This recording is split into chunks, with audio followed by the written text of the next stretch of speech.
Chapter 53:10.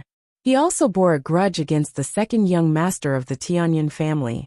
These two had probably already received the news that His Majesty of the Tsang Prefecture was going to send troops to attack the entire City of Shadows.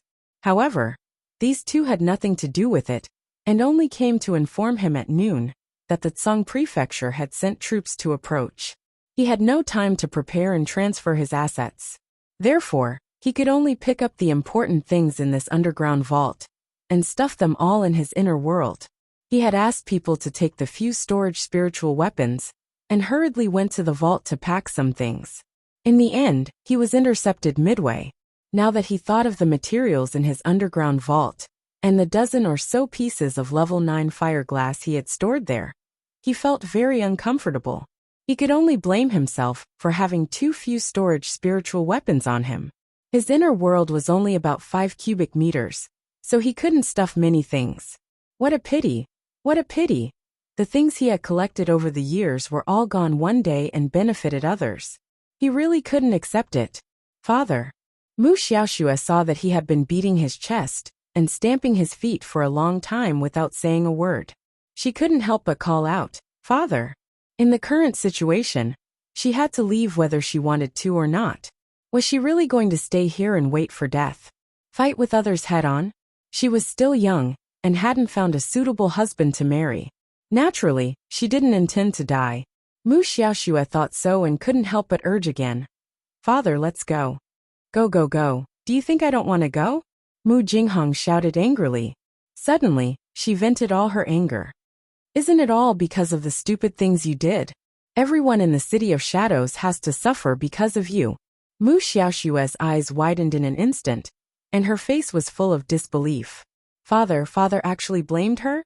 And on such an occasion, in front of so many people, he reprimanded her without giving her any face? Mu Xiaoxue immediately cried out, covering her small mouth with a handkerchief and sobbing softly. Gui Xuan was so distressed that his eyes turned red. Just as he was about to walk forward, he saw that damn fat pig hugging his beloved junior sister with his pig hands and gently comforting her. "Sister Xiaoxue, don't cry." When there was nothing to do, Mu Jinghong was reluctant to raise her voice in front of such a delicate and weak daughter. But now, at this moment of life and death, he was so angry that he was half dead. How could he have the mood to care about his daughter's feelings? Immediately he complained. "If it weren't for you, who foolishly provoked the crown princess of the divine land and made me have to expose my identity and save you, I wouldn't have been so stupid. How did such a thing happen? Do you know? The Emperor of Tsang Prefecture mobilized all the elite troops above the God realm in the 3 prefectures." Mu Jinghong rebuked angrily. "If you weren't brainless, how could such a thing happen?" As he spoke, he felt a sharp pain in his abdomen. He hurriedly pressed it with his hand as he sucked in a breath of cold air. His internal organs were damaged, so it was natural for him to feel pain. However, where did that chill come from? Could it be that the person who injured him had smeared some sort of cold poison on his dagger? Just as he was thinking, a loud rumble came from the entrance of the passageway. It was as if someone had forcefully removed the invisible door at the entrance of the passageway. A gust of cold wind blew in from the outside, causing everyone to shiver uncontrollably. City Lord Mu, long time no see. Chapter 53:11. Duan Yu entered the passageway with a smile that was like a spring breeze caressing one's face. Mu Xiaoxue twisted a handkerchief as her panicked gaze lingered on Duan Yu several times. It couldn't be helped. This Tsang Prefecture's young monarch was truly handsome and outstanding, making people want to take a few more glances. Unfortunately, the other party only glanced at her without any change in expression before turning to her father, Mu Jinghong. Mu Xiaoxue tightened her grip on the handkerchief. However, Mu Jinghong quickly stood up and threw out a stairway talisman without a second word. He angrily shouted, "Let's go!"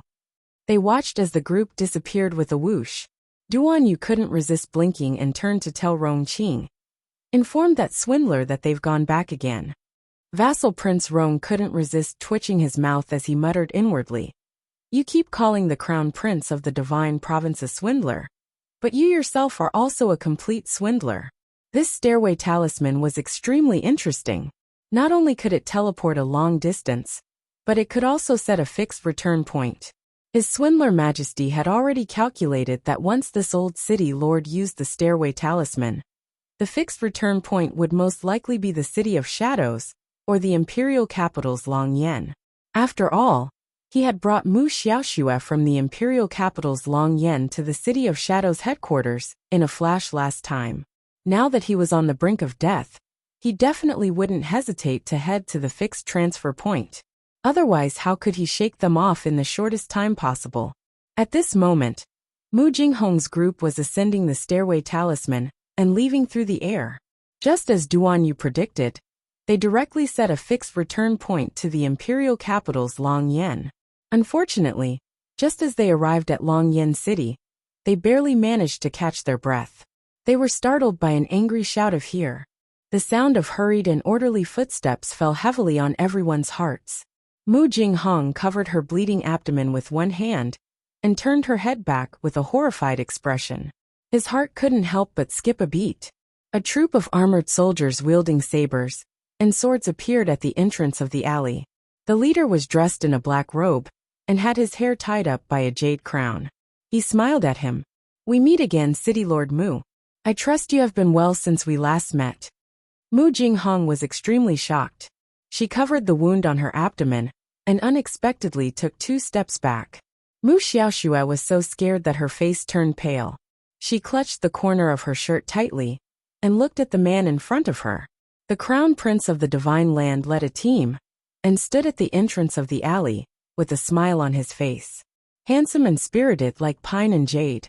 However, it was this peerlessly beautiful man who stared at them with eyes as cold as a ferocious beast from hell. There was no trace of warmth in his eyes at all. There was only mockery and ridicule. "You, all of you, you guys schemed against me." Mu Jinghong finally understood. These two actually joined hands to trap him. He looked down at the stairway talisman in his hand and rubbed it hard. "Don't run, City Lord Mu." Prince Emo smiled and said, "The talisman energy on the stairway talisman can only be transferred once in a short period of time. You can't run now.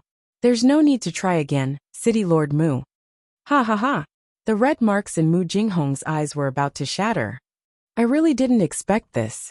He looked coldly at Prince Emo and said in a low voice, "Your Majesty of Tsangzhou, Crown Prince of the Divine Land, you two actually joined hands to scheme against me."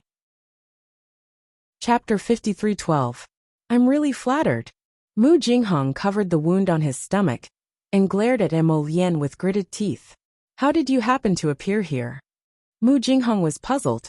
After all, although he used the stairway talisman to come to Longyan, the capital, but the place where he appeared, such as the narrow alley in front of him, was not a predetermined place. The stairway talisman's directional location was not so accurate. He only went to a large area. Although it was set in Longyan City, he could have stopped in any direction. But why did Prince Emo appear here immediately? Don't you know? Prince Emo asked in surprise.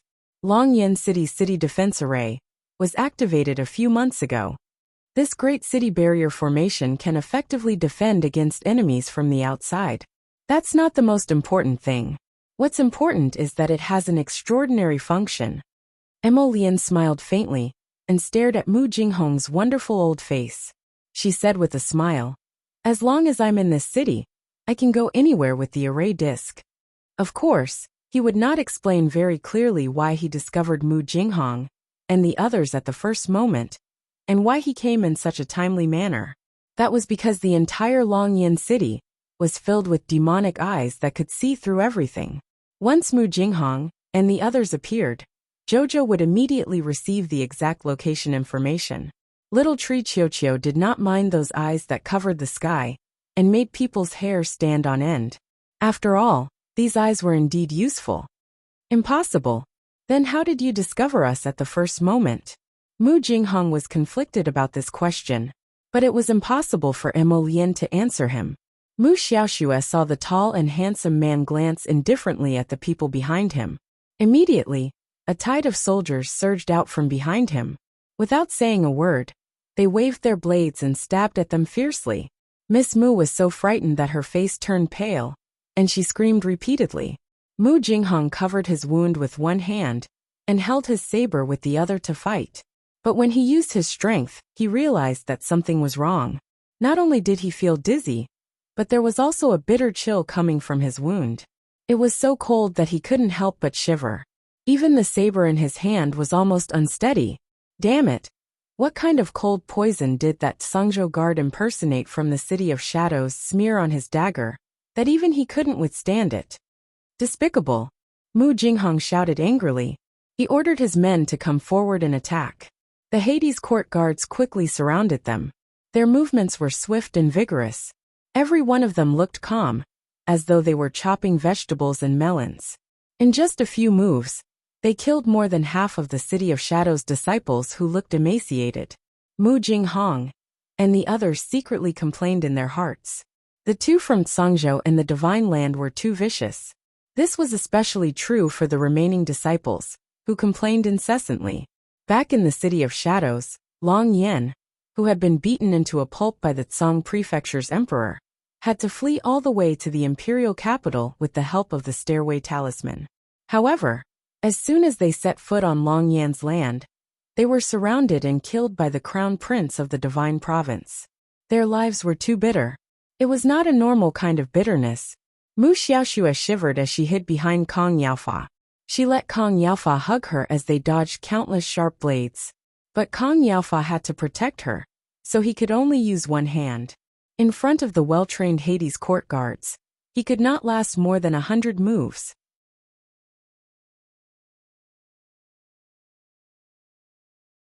Chapter 53:13. After 100 moves, Kong Yaofa was at a disadvantage. He couldn't even take care of himself. One of the dark court guards swung his saber at Kong Yaofa's chest. Mu Xiaoxue cried out and pushed Kong Yaofa away. She scrambled away from Kong Yaofa's side. She couldn't see where she was going, so she knocked her head on the wall of the alley. She was so dizzy that she saw stars. Blood also seeped out of her forehead. Mu Xiaoxue was shocked and scared. She couldn't stop screaming. Guishuan panicked. He shouted, "Little junior sister," and rushed forward. However, he was forced back by the Hades court guard's swords. Brother Kong, senior brother Gu. Mu Xiaoxue looked for protection with tears in her eyes. However, she saw a tall Hades court guard raising his saber and swinging it at her head. Mu Xiaoxue cried out. Her life was over. She closed her eyes and fainted just like that. When she fell, the Hades court guard couldn't stop in time and stepped on her. A crisp crack came from her calf. Mu Xiaoxue shuddered in pain. However, she didn't dare to open her eyes. She heard the sound of wind and the sound of fighting from both sides. At a time like this, Mu Jinghong and the others could only fight to the death. However, compared to the strong Hades court guards who were waiting for their prey, Mu Jinghong and the others were already exhausted from the journey. After being ambushed, more than half of the City of Shadows disciples died at the hands of the Hades court guards. The remaining few dodged left and right, resisting the attacks bitterly. Mu Jinghong was forced into a corner. Two Hades court guards swung their swords at her. Naturally, she couldn't hold on to the saber in her hand. It fell to the ground with a clang. Mu Xiaoxue lay on the ground and pretended to be dead. She cried silently and didn't dare to open her eyes. Suddenly, she felt a gust of wind blow past her face. In the next second, a heavy corpse fell on top of her. The corpse's face was right on top of her little face. That cold nose was pressed against her face. Mu Xiaoxue's heart almost collapsed. She endured the nausea and dizziness. She opened her eyes wide in shock and saw the corpse's half-closed eyelids on her face. Mu Xiaoxue really fainted this time, completely out of fright. Uffed. In the private room of the tea house across the alley, Princess Wushuang almost spat out a mouthful of tea. Princess Wushuang hurriedly took out a handkerchief and wiped her mouth. She said with a mocking expression, "My eldest brother is really mean. He actually kicked a dead person onto Miss Mu. Look at how scared Miss Mu is. Ha ha ha." Xiao Mu held the warm cup and cast a glance at the bustling alley across from her. Mu Jinghong, such a shrewd person, actually stumbled at Mu Qingya's hands. It can be said that everything has its vanquisher. If Mu Jinghong had not courted her own death, she would not have been in such a miserable state. But since he had a connection with Tianyin, then he deserved to die. Sister-in-law, how are you going to deal with Miss Mu? Princess Wuxia asked excitedly. She saw that the Hades court guards did not do anything to Mu Xiaoxue. She knew that they had received orders. Her sister-in-law must have made some strange arrangements. Arbor was silent for a moment. Then he said slowly, "If I use a blunt knife to cut that person open inch by inch, she won't feel any pain. But if I use a blunt knife to cut that person's most beloved thing inch by inch, she probably won't be able to take it," Arbor thought. Princess Wuxia suddenly shut her mouth and shuddered in her heart. Chapter 53:14. She always felt that her sister-in-law was like this. When she stared blankly into the distance, there seemed to be a dark whirlpool swirling in the depths of her eyes. This Mu Xiaoxue was going to be in big trouble. When Mu Xiaoxue woke up again, she only felt a pungent smell of blood around her. His body was weighed down heavily by the weight. She tried her best to suppress the scream in her throat, stretched out her 2 arms, and pushed away the corpse on top of her. Mu Xiaoxue gasped for breath and looked around in panic. Corpses all over the ground. She only felt dizzy and hurriedly reached out to support herself against the wall. Her legs were weak and her whole body was sore. She barely supported herself and did not fall to the ground. Mu Xiaoxue looked at the corpses with a blank expression. She did not see her father, nor did she see Kong Yaofa or Gui Xuan. Where did they all go? Was he going to abandon her just like that? Mu Xiaoxue's heart was full of anger and hatred. Just because she did not have the slightest bit of cultivation and spiritual power, she was just abandoned on the street like this? All of them had kung fu, so they were able to escape in times of crisis. Where was the man who said he would protect her with his life? He abandoned her in times of danger. Mu Xiaoxue was furious and came out of the alley in a daze. Looking at the sky, it was already late at night. She trembled as she came out of the alley. She was wearing thin clothes and had no money. In the cold winter night, it was difficult for her to move. Mu Xiaoxue was thirsty, hungry and panicked. She ran around the street like a headless fly. The faint moonlight elongated her bleak figure. From afar, she suddenly heard neat footsteps coming from the corner of the street. Mu Xiaoxue shrank back in fear and hid under a stall by the roadside. She saw a group of people running over, holding burning torches. They pointed to the front and asked, "Did you find her?" "No. Keep looking. There is an order from above. If you catch Miss Mu Xiaoxue, you will be rewarded with 5,000 spirit coins." Mu Xiaoxue quickly covered her mouth and nose, not daring to make a sound. It wasn't until the team had run far away that she finally crawled out from under the stall like a rat crossing the street. She crawled and hid in a dark alley next to her. Little did she know that after the team passed by, someone in the team swept a glance at the place where she was hiding, and the corner of his mouth curled up mockingly. There were orders from the higher-ups to chase after Miss Mu Xiaoxue nonstop for the next 2 days. She didn't have the slightest bit of free time, running around and hiding for her life. But he just didn't catch her. He kept her hanging by the thread, constantly scaring her. Although they didn't understand why the higher-ups would give such an order, the soldiers just needed to do their jobs and obey the orders. 2 days later, Mu Xiaoxue, who had gone mad and was filthy and smelly, felt that she had finally escaped from the pursuing soldiers after going through all kinds of hardships and dangers. With her intelligence and wit, she returned to Changel Villa, which she had not seen for a long time, with tears streaming down her face. This Changel courtyard was where the second young master had imprisoned her mother. She used to hate him, but now, she loved him as much as she loved him. As long as she could find the organization, she would be able to get out of her current predicament. She had been hungry for at least 3 days, thirsty and hungry. If she hadn't forced herself to drink some dirty water from the canal last night, she probably wouldn't have been able to hold on until she came back. Yuba, who had been following behind her, glanced at the words Changel Villa, and then disappeared into the night. Chapter 53:15. Mu Xiaoxue flung herself against the door and pounded on it. However, the originally tightly shut door was directly pushed open by her. Mu Xiaoxue did not notice, and stumbled into the suddenly opened door, knocking her head on the ground. She did not care about how painful her body was and hurriedly looked up. Changle Courtyard, which had always been brightly lit, was now dark and gloomy. Not a single person could be seen in the vicinity. Only the whistling of the wind could be heard coming from the central courtyard. It was as if ghosts were wailing and wolves were howling as it blew through the darkness. Mu Xiaoxue almost went crazy. She jumped up crazily, her slightly trembling legs fluttering as she rushed in through the door. She tripped on the threshold of the courtyard and barely managed to stabilize herself. When she rushed into the hall and found that there was no one, she rushed to the backyard and found that there was still no one.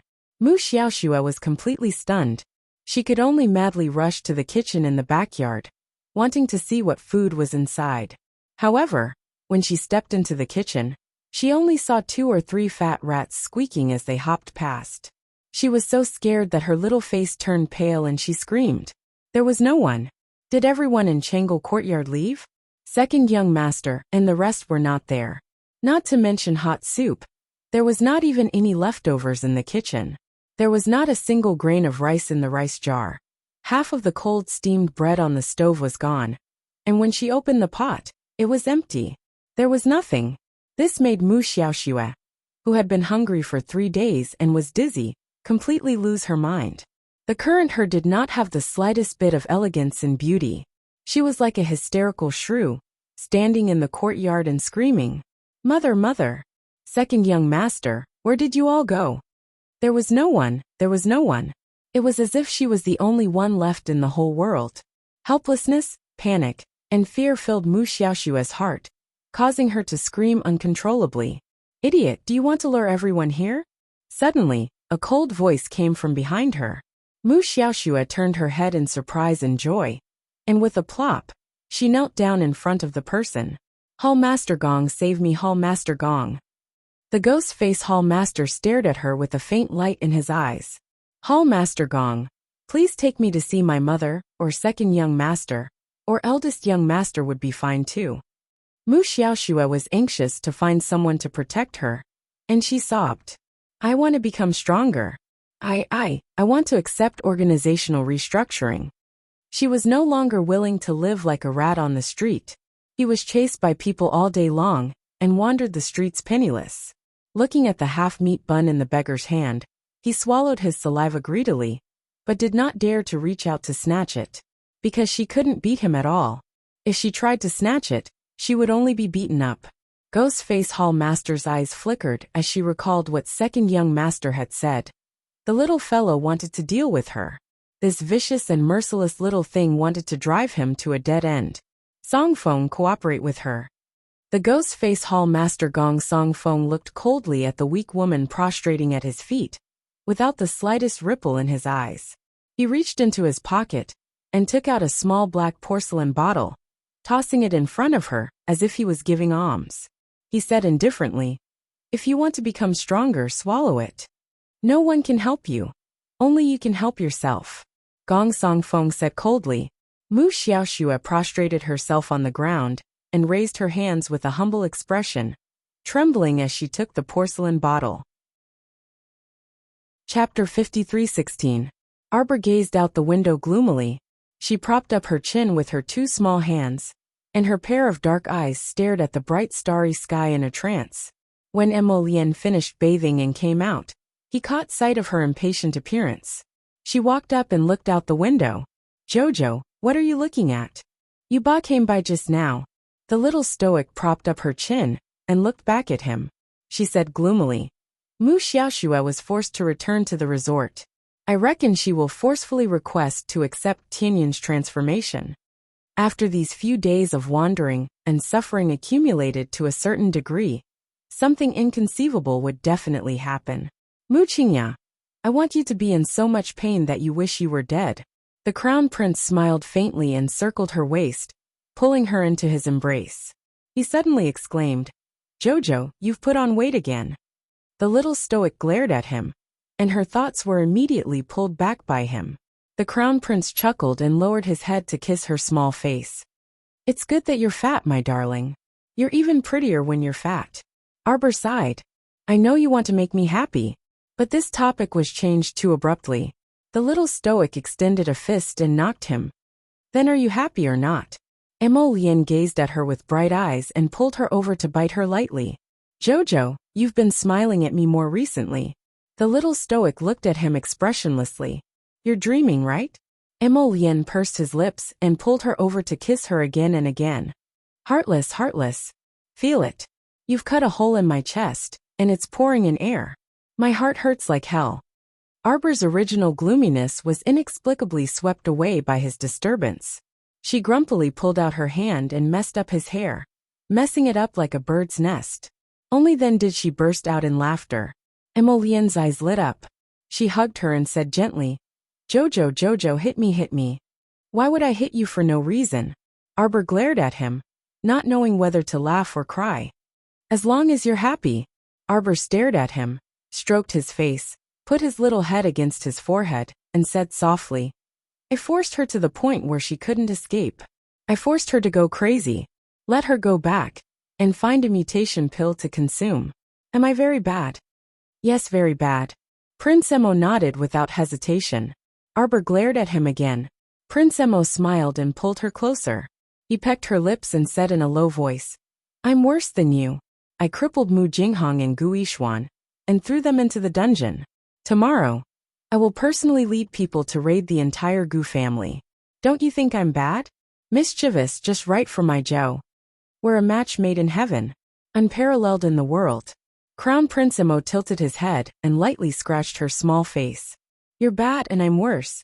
This is a perfect match. Arbor pursed her lips and couldn't hold it in. She glared at him and laughed again. Scoundrel. Isn't that right? I'm the worst in the world. With me in front to block for you. Don't worry. The first bad person definitely won't be you. Arbor didn't want to bother with him anymore. He was so indecent all day, and only knew how to make her happy. Did you and Duan Yu secretly contact each other again? Otherwise, why would he inform Sapling in advance that Mu Jinghong was coming to Dragon Flame City, so that Sapling could see more of Devil Pupil Shadow? Crown Prince Emo replied innocently. I didn't, why would I contact him? The little stoic pinched his face hard. Big liar. Chapter 53:17. How was he a big swindler? Prince Emo gazed innocently at his wife. He reached out and touched her stomach. Wife, your stomach. Before he could finish speaking, he felt a sudden force jolt his hand away. The young couple looked at each other in dismay. Arbor pacified baby Emo with his hand on her stomach. It really doesn't like you. In this regard, Crown Prince Emo was even more innocent. Look at who it likes. Other than the little stoic, it seemed like it would jolt away anyone who touched it 2 days ago. It even jolted Her Majesty the Empress away. That disdain was truly breathtaking. Hence, the Crown Prince felt that this wasn't the problem of being a father at all. There was something wrong with this baby. Upon seeing this, the little stoic said in deadly earnest, Your baby is like you. You can't touch it. The Crown Prince. Wife, you can't be like this. He hugged her and exclaimed, You can't blame every flaw on your husband. For example, was it his fault that his wife forcefully framed him for gluttony? Arbor ignored him and stroked baby Emo while muttering, Baby, you can't be like your father. Emolian didn't know whether to laugh or cry. He lifted her up and lowered his head to bite her head. Do you want to go with hubby to raid your family tomorrow? The little stoic thought about it, and nodded in all seriousness. Since husband has invited me, then I'll reluctantly go and take a look. Emolian almost laughed out loud. The next day, the imperial court announced that the Gu family had joined the Heavenly Fate Empire, causing an uproar in the entire capital. Every patrician family felt insecure, and sent people to scout the situation. When the attendants reported to the family heads that the Crown Prince had led people to raid the Gu family early in the morning, the family heads started to feel uneasy. How could the Gu family be raided just like that? They had never heard of anyone from the Gu family colluding with the Heavenly Fate Empire. However, this time, it was said that an important pawn of the Heavenly Fate Empire was caught on the spot, and the Gu family's young sir, Gu Yishuan, was also among them. After confirming the identity of the young master of the Gu family, Tian Yin, the entire Gu family was implicated by this brother. All the aristocratic families in the capital began to secretly investigate the identities of their disciples. Judging from the imperial court's swift and decisive style, and their unrelenting attitude towards the heavenly fate emperor, the situation would only become more and more tense. The patriarchs were all afraid that there would be one or two disciples of the heavenly fate sect hiding in their homes. At that time, they would not be able to defend themselves and implicate their families. Therefore, they secretly investigated in secret and were quite careful. The search of the Gu family was very fast. They went to search in the morning, and in the afternoon, they put all the boxes of things into the national treasury. The patriarchs of the various aristocratic families secretly met up and asked each other for information. It was needless to say that they were nervous. The little stoic followed her husband to ransack the Gu residence. After rummaging left and right, they also found some things, so this trip was not made in vain. After checking the Gu family, it was still early. The two of them planned to go to the newly opened snack shop nearby and buy a pack of snacks to eat on the way. In the end, as soon as they walked into the newly opened snack shop, they saw the Prince of Zheng, Mo Shikong, walking towards them while holding a graceful woman's arm. When Mo Shikong saw Mo Lian and her husband, his expression immediately darkened, and he almost failed to adjust his expression in time. Fortunately, he reacted quickly and immediately changed his expression, forcing out a stiff smile. I didn't expect to encounter His Highness the Crown Prince and the Crown Princess here. Arbor also didn't expect to see these two loathsome people here, and he pursed his small lips.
Chapter 53:18. Mo Shikong was embracing the beautiful concubine, Madame Neilin. When that woman saw the little crown princess, her expression involuntarily stiffened. Su Shitao rushed over excitedly. He suddenly stopped in his tracks and stared at Arbor as if he had seen a Arbor's belly. He subconsciously flashed behind his big brother. She walked up and curtsied with a smile. This concubine greets your highness and the crown princess. She was also pregnant, but the child she gave birth to had completely different statuses. Regardless of whether the crown princess gave birth to a boy or a girl, they would be His Highness the Crown Prince's first legitimate son and legitimate daughter. What about her? Even if she gave birth to a son for His Highness, he would be adopted by the princess consort. It was usually difficult for her to even see her son. Although His Highness doted on her, he never asked about the inner court's matters. No matter how she cried and threw tantrums, he advocated sending the child to the princess consort to raise. He even gloriously told her that this was for the child's own good. He said something about the child following his legitimate mother since he was young, so he could have a good future when he grew up. Madame Neilin was so angry that she wanted to vomit blood. The child she painstakingly risked her life to give birth to was given to someone else. She was naturally unwilling. Now that she saw the little crown princess, her eyes suddenly swiveled. Just as she was about to speak, Prince Zheng tugged at her. Mo Lian couldn't be bothered to watch their little movements and said to Mo Shikong, "I heard that brother Prince Zheng gave birth to Lin a month ago. Congratulations, congratulations." Mo Shikong responded with a fake smile and cupped his hands. You flatter me, you flatter me. His Highness the Crown Prince is the one who is overjoyed. The Crown Princess being pregnant is a joyous occasion for the entire kingdom." Mo Lian nodded repeatedly. She held the little Crown Princess' hand and said proudly, "Of course." Mo Shikong was instantly at a loss for words. "Fuck, I was just exchanging pleasantries with you. Yet you answered so smoothly. This tsundere attitude really made one's balls hurt. What's wrong with being a little humble?" Madame Neilin saw that the atmosphere had abruptly stiffened, so she quickly interrupted with a smile and complimented. "The Crown Princess's child will definitely be a little prince. This concubine congratulates the Crown Prince consort in advance." Unexpectedly, the little Crown Princess did not play by the rules. She said expressionlessly, "It's most likely a girl, just like his father." The corners of the Crown Prince's mouth twitched. He wished he could reach out and touch his wife's little mouth. Fortunately, his wife gave him some face and didn't say in front of outsiders, like his father loves to eat. Madame Lin looked at this strange Crown Prince consort and actually couldn't say anything. The Crown Prince coldly said, "Whether the Crown Princess gives birth to a boy or a girl, this Crown Prince will like them both." Mrs. Lin didn't know what to say, so she just stood there awkwardly.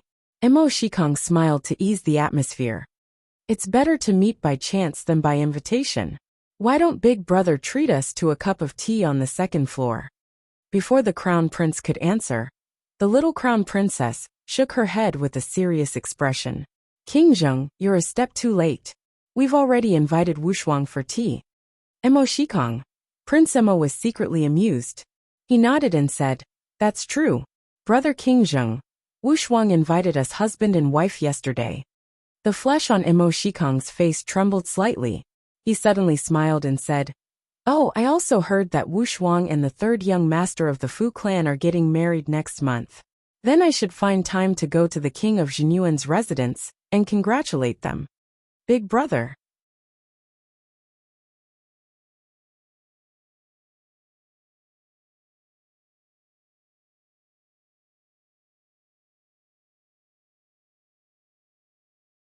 Chapter 53:19.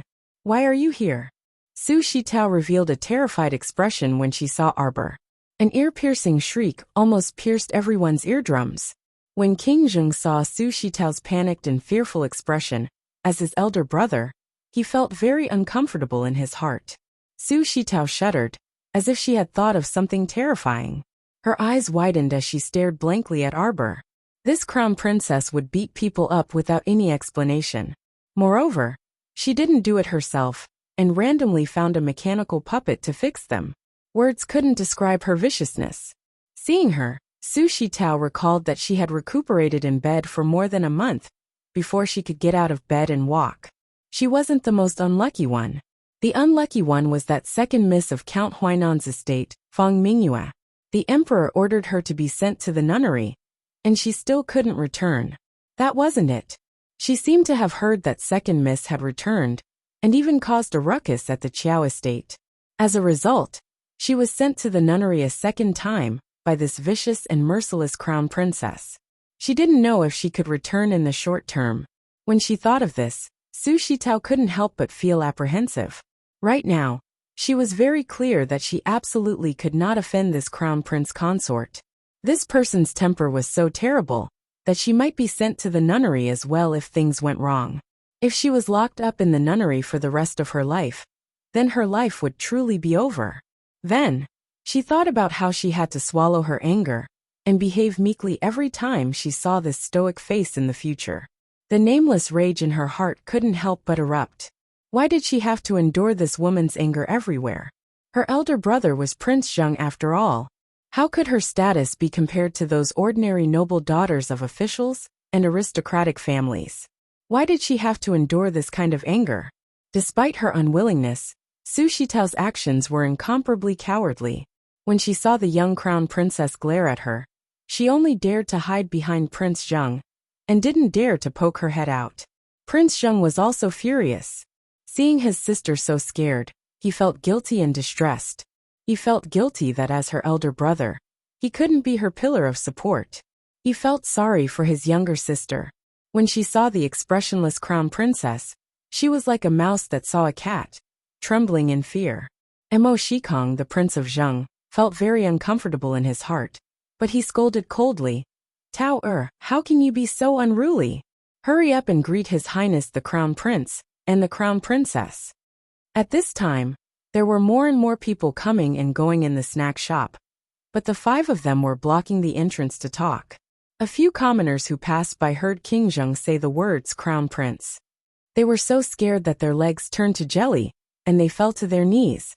Su Shitao twisted the handkerchief in his hand, stammered as he stepped forward and bowed. Greetings to Your Highness the Crown Prince, Crown Princess, Crown Princess.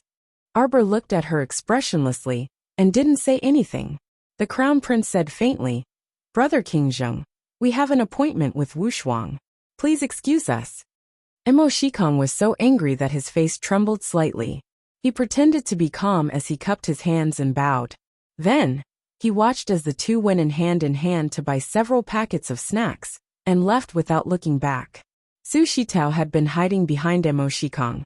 It was only when the two left the snack shop that he seemed to come alive. He curled his lips and complained to Mo Shikong. Elder brother, I think the two of them don't even care about you. Chapter 53:20. Eldest brother, aren't you the Prince of Zheng personally conferred by the Emperor? Why do we always have to suffer in front of them? The little white flower Lin Shi hurriedly held on to Mo Shikong, who had an unsightly expression. She turned to Su Shitao and said, Tao your eldest brother is just being courteous to his brother. Su Shitao rolled his eyes at her with an angry expression. You definitely can't be courteous to that kind of person. You can't even take a step back. If you take a step back, they will take a step forward. Eldest brother, if you keep retreating, there will be no way out. At that time, where will our family retreat to? Lin Shi hurriedly comforted. Little sister, didn't you say that the things in this newly opened dessert shop are not bad? How about I accompany you to pick some to bring home? However, Su Shitao did not give her any face, and directly flung her hand away. He muttered, Can't I pick it myself? I don't need you to say so much nonsense. Lin Shi's eyes turned red from grievance. Mo Shikong was a bit angry. Thinking that it was not good to berate his little sister in public, he glared at Su Shitao in irritation, and pulled Lin Shi's hand to turn and leave. Why buy desserts? He was not in a good mood now, and did not want to eat desserts. Arbor sat in the slightly swaying carriage. She opened the package of desserts, and stuffed a piece into her mouth. Jojo's lotus. Why do you think that Mo Shikong invited us to tea for no reason? What is his motive? Emolien's mouth twitched. He opened several other packages of desserts, and fed them to his wife. He probably just wants to express his goodwill to us. Who knew that his wife did not like this person at all? Arbor snorted. I feel uncomfortable when I see that little white flower pretending to be weak beside him. I, the crown princess, drink tea with a concubine? What would happen if word got out? Yes, the crown princess is mighty. Prince Emo nodded in agreement and handed her a cup of brewed tea. Let's ignore that kind of brainless person. His Joe was right. They were of different statuses, so it would be awkward for them to sit together and drink tea. He looks like your old uncle king of Jianping. Emolien? ? That's strange. The king of Jianping is just sitting at home. How did disaster fall from the sky? If my wife wants to attack someone, then just attack them. Why did she have to drag the old prince of Jianping into it? Fickle and lecherous, the little crown princess had a serious expression on her face. And especially unreliable. Emolien was secretly amused, but on the surface, he looked like he seriously agreed with his wife's opinion. He thought that whatever his wife said was correct. Prince Emo nodded. That's right, wife. That Jianping Wang is simply too much. Her eldest brother and second brother had good points, but she didn't learn them. Instead, she picked up the bad habit of being a hedonistic and lecherous person. The next time we see him, we'll cheat him out of a sum of money. At the same time, the old King Jianping, who was far away in King Jianping's mansion, sneezed a few times and exchanged a glance with his son Emokuan. Emokuan jumped up from his seat with a bang. Close the door, close the door. Immediately close the door. The old King Jianping asked speechlessly. What are you doing? Everything is fine. Why are you acting crazy? Close the door. Emokuan ignored his father's question and hurriedly ordered the servants in the mansion to close the main door of King Jianping's mansion. The old King Jianping was baffled. What are you doing? Emokuan shuddered a few times. Chapter 53:21. He leaned closer to the old king of Jianping with a strange expression. Father, I feel that a jinx might descend soon. It's better for us to protect ourselves and hide at home. Jinx. An expressionless face suddenly flashed past the old king of Jianping's eyes, and he couldn't help but shudder. His son's words should be credible. It was better to believe it than not. Since his son had said so, then it was better for the father and son to hide for a while. After all, if they were unlucky, they would gain some experience. Thinking that they might be unlucky after a while, the probability was probably quite high. If they hid, they would probably be able to avoid a lot of trouble.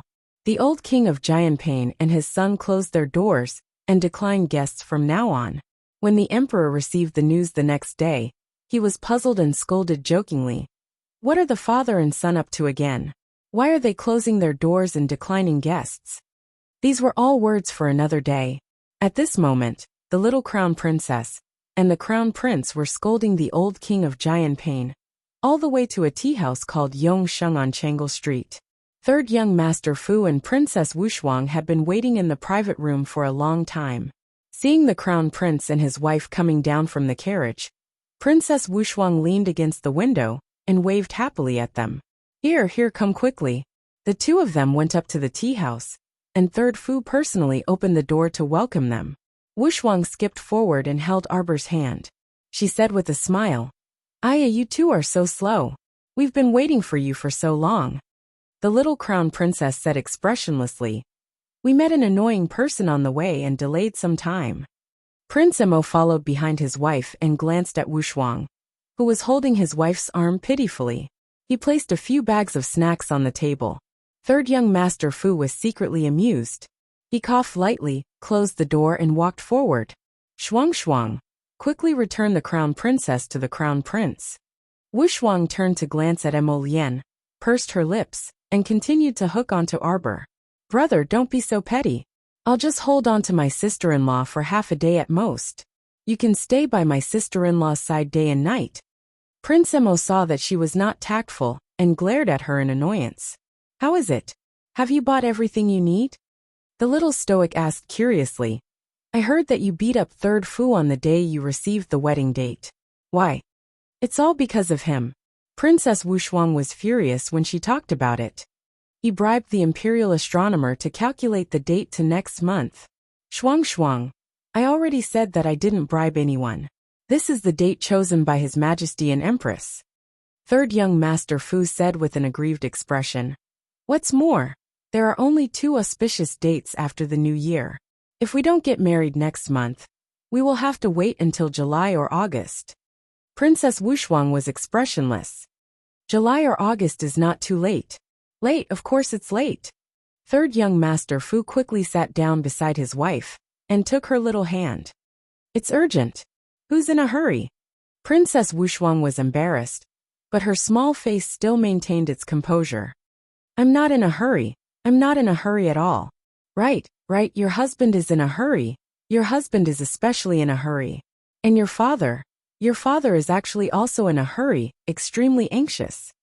Princess Wushuang reached out and pinched his arm hard. She roared. What did you say? Third young Master Fu immediately shut his mouth. Chapter 53:22. He immediately realized that he had said something wrong and tried to salvage the situation. Your father is not anxious, but I am. I am very anxious. Princess Wushuang snorted and did not say anything else. The little crown princess pursed her lips and tugged at Wushuang's sleeve. Wushuang, just marry him. If Third Fu dares to hurt you, I will beat him to death for you. Third Master Fu. Why do I feel so worried? He felt a chill at the back of his neck. When he saw the little crown princess shooting daggers at him, Third Master Fu froze. Oh my God. He had finally married his wife, and he did not dare to do anything bad to her. He looked pleadingly at Prince Mo, who was watching from the side. Third Master Fu tilted his chin at him, implying that he should say something for his brother. Mo Lian coughed lightly and said reluctantly, Jojo, don't worry. Third Fu is not like Uncle Wang. Who is Uncle Wang? Third young Master Fu had a bad feeling. He is like the old prince of Jianpain, who has a lot of concubines. My wife hates it the most. Mo Lian said seriously. Third Master Fu quickly took Princess Wushuang's hand and swore. Wife, it was not easy for me to marry you.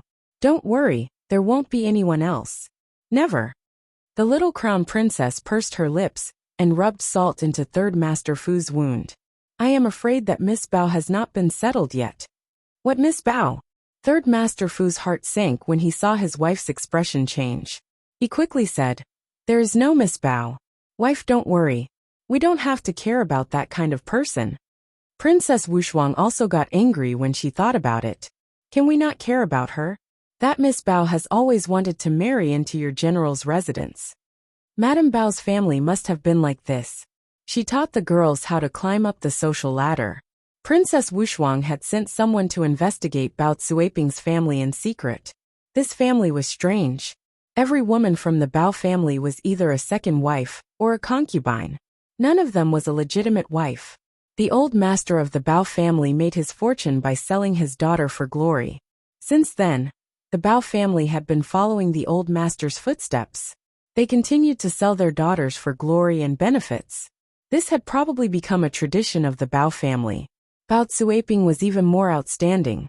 She usually stayed with her aunt, Madame Bao, and treated her like a real mother and daughter. Her aunt was also a very strange person. Clearly, the empress had already issued a marriage decree for her niece and son. Madame Bao even tried her best to match Bao Cuiping with Third Young Master Fu. He was truly a person with an incomparably eccentric brain circuit. He didn't know what was going on in her head. It was as if she had entered a dead end and couldn't get out. When Third Fu mentioned Bao Cuiping, he couldn't help but feel depressed. Encountering a cowhide plaster that couldn't be shaken off, it was really difficult for him to say anything. He held Princess Wushuang's small hand and said to her with a smile, My wife, you just need to be at ease and marry me. Leave the rest to the crown prince. Prince Mo looked at Third Young Master Fu with a stunned expression. They were really brothers who were willing to sacrifice themselves for each other. How did he get implicated for no reason, when he was just sitting there? How do you want me to help you? Prince Mo was speechless. I want to borrow some people from the crown prince. I have a feeling that things will get chaotic on that day. Chapter 53:23. There was nothing wrong with making preparations first. Prince Mo nodded without hesitation. I'll give you 100 men from the Purple Forest Guards for you to use. Then, I'll have the men from the city defense camp patrol around your house. Nothing will go wrong on the day of the wedding. Third young Master Fu nodded repeatedly. I can't thank you with words. I'll remember it in my heart. Prince Emo rolled his eyes at him and said in annoyance, It's just a small matter. Sister-in-law, I saw that a new jewelry shop opened next door. Let's go take a look. While we're at it, let's get a gold necklace for my unborn nephew. The two men immediately looked at them eagerly. Princess Wushuang raised her head and snorted. You men can stay here and continue drinking tea. We'll be back soon. Wife. How heartless. His wife left him behind just like that and walked off with Princess Wushuang, arm in arm. The two men stared at each other and silently picked up their teacups to drink. After Arbor and Princess Wushuang walked out of the door, he asked her in a low voice, Did that Miss Bao find trouble with you again? She had long wanted to ask Princess Wushuang about these girls' private conversations, but it was not appropriate for her to ask, because the two men were in the way. Princess Wushuang quickly shook her head. Sister-in-law, don't worry. That Miss Bao won't bully me. Arbor nodded. It made sense. Princess Wushuang was a godly state expert. How could she be bullied by the weak Miss Bao? She was the one who had overthought things, because she was too concerned. Arbor looked back at Wushuang and said with a serious expression, But speaking of which, that Miss Bao who fainted easily that day is actually safer at home. What do you mean? Princess Wushuang's mouth twitched. She had a feeling that the little crown princess would not say anything good. As expected, the young crown prince consort solemnly said, It's not easy to treat her illness of fainting at the drop of a hat. Think about it. If she stays at home, at least there will be servants to support her if she falls on the ground. There will also be doctors willing to visit her. But what if she falls on the streets or in front of a brothel? What should we do? If she was picked up by the brothel, wouldn't she have to strangle her hair and become a prostitute, or directly smash her head against a pillar to death? Princess Wushuang resisted the urge to burst into laughter. However, she heard an exasperated scream behind her. What did you say? Princess Wushuang was stunned when she heard the voice. She turned around and hid the shock in her eyes. She stared at the person with an indifferent expression. As for the madam of the Lin family, she avoided the passers-by early in the morning and secretly came to the back door of the Prince Zheng's mansion while wiping her sweat. After waiting for a long time, someone opened the side door and welcomed them in. Madam Lin couldn't sit still in the side hall, pacing back and forth. It wasn't until the sound of footsteps came from outside the side hall that Madam Lin stopped and hurriedly turned her head back with a smile. She stepped forward with an apologetic smile and grabbed a woman's hand. Cousin, I finally met you. These days, your younger sister misses you very much and wanted to see you several times. But the gatekeeper said that you were sick. Madame Liang covered her mouth and coughed softly a few times. Madame Lin's eyes flashed. She reached out with a smile and helped her to a seat. Cousin, are you all right? I'm fine. Madame Lin, please sit. Madame Liang nodded and said, Why are you here? You can tell me directly. Chapter 53-24. Madame Liang was very clear about this cousin of hers. She would not visit a master without a reason. For her to be so courteous today, she must have something to ask of her. Seeing Madame Liang being so cold, Madame Lin felt that she had asked for a snub, so she said with an awkward expression, Oh, it's not that important. It's just that Miao was captured by the people of the Heavenly Fate Palace, and they still haven't let her go. I'm anxious, and I heard from husband that he had already come to ask for instructions from the prince. I don't know. Madame Liang quickly retracted her hand and said in fear and trepidation, I'm just a woman. I don't understand what you're saying to me. That Heavenly Fate Palace, I don't know and don't understand. Don't ask me. As she said this, she seemed to be very flustered, and her entire body trembled. Madame Lin looked at her in confusion. Cousin, why are you so afraid? Madame Liang trembled. I'm not afraid. She just didn't want to cause trouble. It was about the Heavenly Fate Palace, and she came to find a woman without any cultivation. What was this? Cousin, you have to help our Miaoer. As Madame Lin spoke, She was about to kneel to Madame Liang. Madame Liang quickly went to support her, saying, Madame Lin, it's not that I don't want to help you. It's just that I'm just a woman, without the strength to truss a chicken. I really can't help you much. Then bring me to the prince. The prince can't not help us. Madame Lin grabbed Madame Liang's hand, revealing a bit of hysteria. Our husband said that he's done many big things for your prince. The prince can't ignore our meower. Madam. Hurried footsteps came from outside, and a middle-aged man came in, flustered and exasperated. He glared at Madame Lin, his eyes almost burning with anger. Madam, what are you doing here? Quickly come back with me, and don't disturb Madame Su. Husband, why are you pulling me? If you hadn't helped their prince to surround His Highness the Crown Prince, who had returned from Huiping village, how could our Lin family be targeted by the Crown Prince? Wasn't it because we offended the Crown Prince? Master, why do you keep tugging at me? Am I not telling the truth?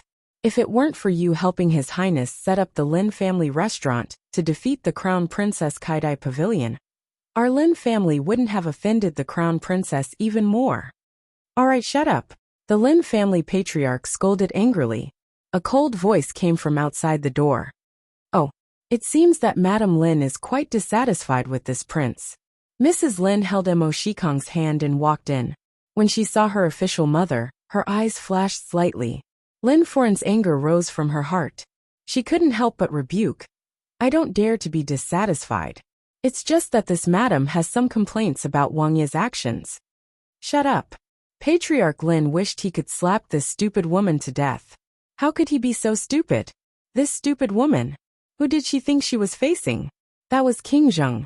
He was the only adopted son of the great emperor. She was so audacious to speak to Zheng Wang in such a manner. Was she tired of living? But Madame Lin had already thrown caution to the wind for the sake of her daughter, Lin Miao's life. She didn't fight back now and didn't fight for her daughter's life. The longer this dragged on, the more uneasy she felt. Lin Miao, or was her only daughter. Chapter 53-25. Ever since our Lin family moved from Rong City to the capital, we have always been used by Your Highness. For so many days, we have been obedient to Your Highness's orders. Your Highness, I have long hair and little knowledge. I've made you laugh.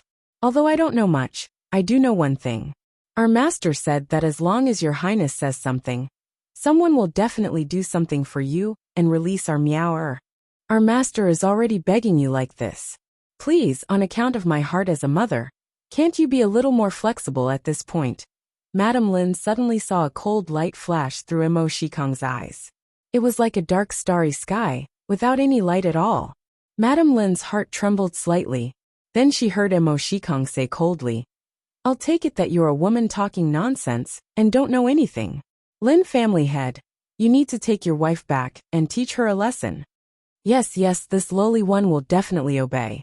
Master Lin nodded and bowed repeatedly, looking anxious and uneasy. Madame Lin was furious.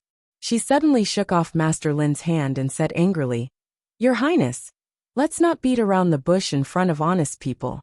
Our Lin family has helped you so much, and now it's just a small request. Are you not willing to help even if it's like this? Shut up. Master Lin was shocked and angry. He stared at his wife angrily. His wife was good at everything, but she was always worried. Once it involved her daughter, Miao, she easily lost control of her emotions. Just like now, she was facing the prince aggressively. Who did she think he was that he could let her order him around like this? It was ridiculous. Master Lin reprimanded angrily. Madam, don't say any more. I've already discussed Miao's matter with the prince.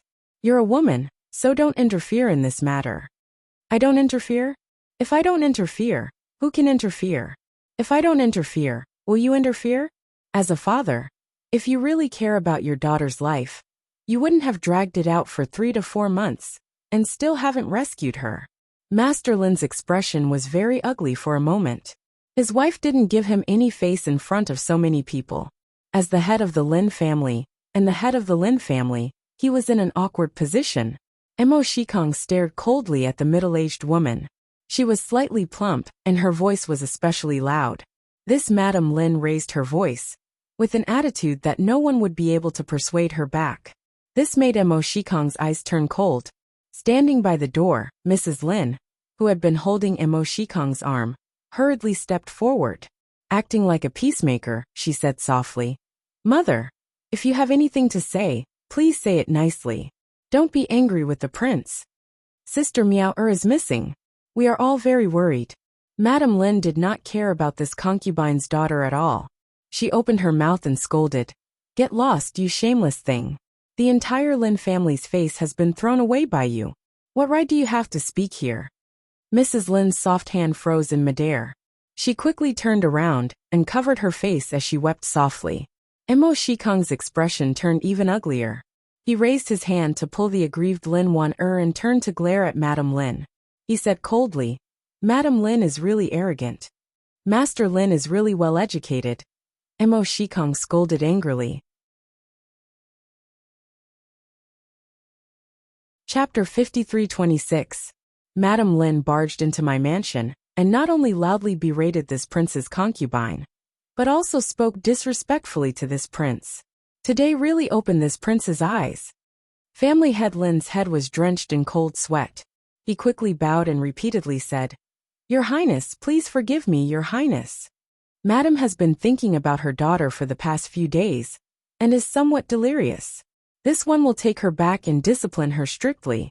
Mo Shikong coldly glanced at family head Lin and his wife, then turned to the trembling Madame Liang and said, "Mother, you and Wan return to the room first." Okay. Madame Liang was already scared to death.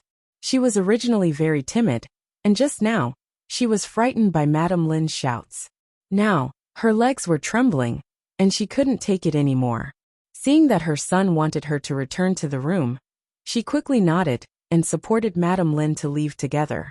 On the other hand, Madame Lin was clearly not reconciled. She still wanted to stay here and wait to see what kind of good end that old woman would have. All day long, she put on the airs of a legitimate mother. She had already married into Prince Zheng's mansion and became the woman of the prince, but this old woman still dared to be so arrogant and despotic. She deserved to be severely punished by the prince. Family head Lin, it's not convenient to talk here. Bring Madam and follow this prince. Mo Shikong turned and left with a gloomy expression. Family head Lin's face instantly paled. He answered submissively, and trembled as he brought Madame Lin to a small room in the side hall. "Madame Lin, how do you know that this prince has the ability to rescue Miss Lin?" Mo Shikong asked calmly. "Do you know who has your Miss Lin in their hands?" Madame Lin nodded repeatedly. "It's those fanatics from Tianyin who kidnapped my daughter. Please, Your Highness, save our Miao. For Your Highness, this is just a matter of lifting your hand." Oh, Mo Shikong's eyes flashed, and he suddenly asked with a chuckle, "How does Madame Lin know that helping Tianyin release Miss Lin is a matter of lifting my hand for this prince?" Madame Lin was slightly stunned. She turned her head and saw her master's dark old face. She stammered and didn't dare to make a sound. From the looks of it, Madame Lin is very clear that the relationship between me and Tianyin is not shallow. Madame Lin braced herself and nodded. She smiled embarrassedly and said, "Our master said that Wang Yi is a very capable person. Lin family head, you really dare to say anything in front of Madam?" The Lin family head felt a chill run down his spine and quickly said, "Your Highness, please calm down. The heavens and earth can bear witness to this. This subordinate is completely devoted to His Highness, and would never dare to easily tell others about His Highness's matters. As for how my wife found out, I'm afraid she overheard it." "Oh," Mo Shikong sneered and nodded. "Eavesdropping on Master Lin's secret. Your wife is really amazing." He stood up and walked out, leaving a faint sentence, "I don't want anyone to know my identity for the time being." Family head Lin gritted his teeth, and his hands trembled slightly. Lin Foreign looked back with a confused expression. Why did Wang Yi leave after saying a few words? What's going on? Suddenly, she felt a sharp pain in her lower back. Lin Foreign turned her face with a startled expression. She saw family head Lin tilting his head slightly, holding a trembling sword in his hand. More than half of the sword sank into her lower back. Chapter 53:27. Just like this, Without any warning, her own husband actually raised a sword to kill her. Madame Lin stared at Patriarch Lin in shock. She felt a chill on her back. The sword had pierced a big hole in her body. When she pulled it out, she saw that she had spurted out a lot of blood. Blood dripped onto the ground in an instant. There was a circle of dripping blood all around. It was her blood that was flowing out of her body. Madame Lin didn't know that a person could bleed so much before they died. Her face was full of astonishment and disbelief. She didn't understand why her husband would be so cruel to her out of the blue. However, she didn't have time to think about it. She felt a chill at the back of her waist, and her whole body fell to the ground, lying there heavily. Perhaps even until her death. She didn't know which sentence had thoroughly offended this prince, and made him ruthlessly give the order to put her to death. The bloody sword in Patriarch Lin's hand fell to the ground with a clang. He picked up his wife, who had fallen to the ground with her eyes wide open. He couldn't help but feel sad. The secret relationship between the prince and Tianyan was a secret that no one could tell. Madame was like a blabbermouth. If she talked nonsense, she might ruin the prince's plan. Madam, Patriarch Lin cried. I only hope that you can control your mouth in the next life and stop talking nonsense. On the other side, Arbor and Wuxia had not reached the jewelry shop when they heard an angry rebuke behind them. Who are you talking about? Who is going to a brothel? Who is going to twist her hair and become a sister-in-law? The voice trembled with anger. The little crown princess was stunned. She held Princess Wuxia's hand and turned around to look. They couldn't help but look at each other. Don't talk nonsense in broad daylight. Someone appeared in front of them after a few words. Miss Bao was wearing a blazing red dress today. There was a trace of anger on her graceful face. She stared at Arbor and Princess Wuxia in a daze. She couldn't believe her ears. There was actually such a vicious and cunning woman in the world, who was good at taking advantage of others. They actually criticized her behind her back, and even said that she would end up in a brothel. They even said that she might strangle her hair and become a prostitute. You are simply vicious. Bao Cuiping was so angry that she looked like she was about to faint. Bao Cuiping's personal maidservant hurriedly stepped forward to support her, her face filled with righteous indignation. The two of you, there is no enmity between us. But today, you actually slandered my family's young lady behind her back. This is too unreasonable. Princess Wuxia blinked and asked, Who slandered your daughter? This was truly baffling.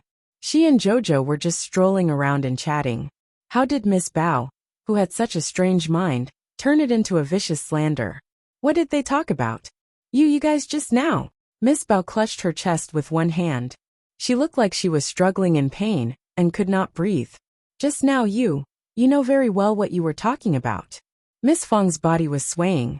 The young crown prince consort hastily reminded her out of good intentions. She then said in all seriousness, Be careful, Miss Bao. The ground is hard and stiff from your fall.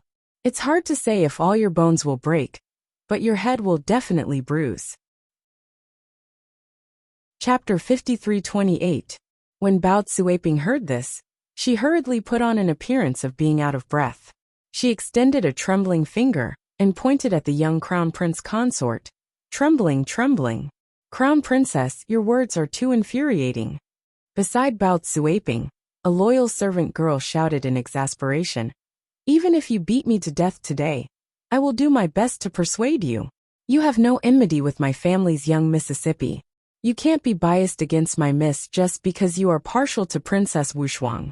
Every time you see my miss, you criticize her. The little crown princess was baffled. She turned to look at Princess Wuxia. I criticized her?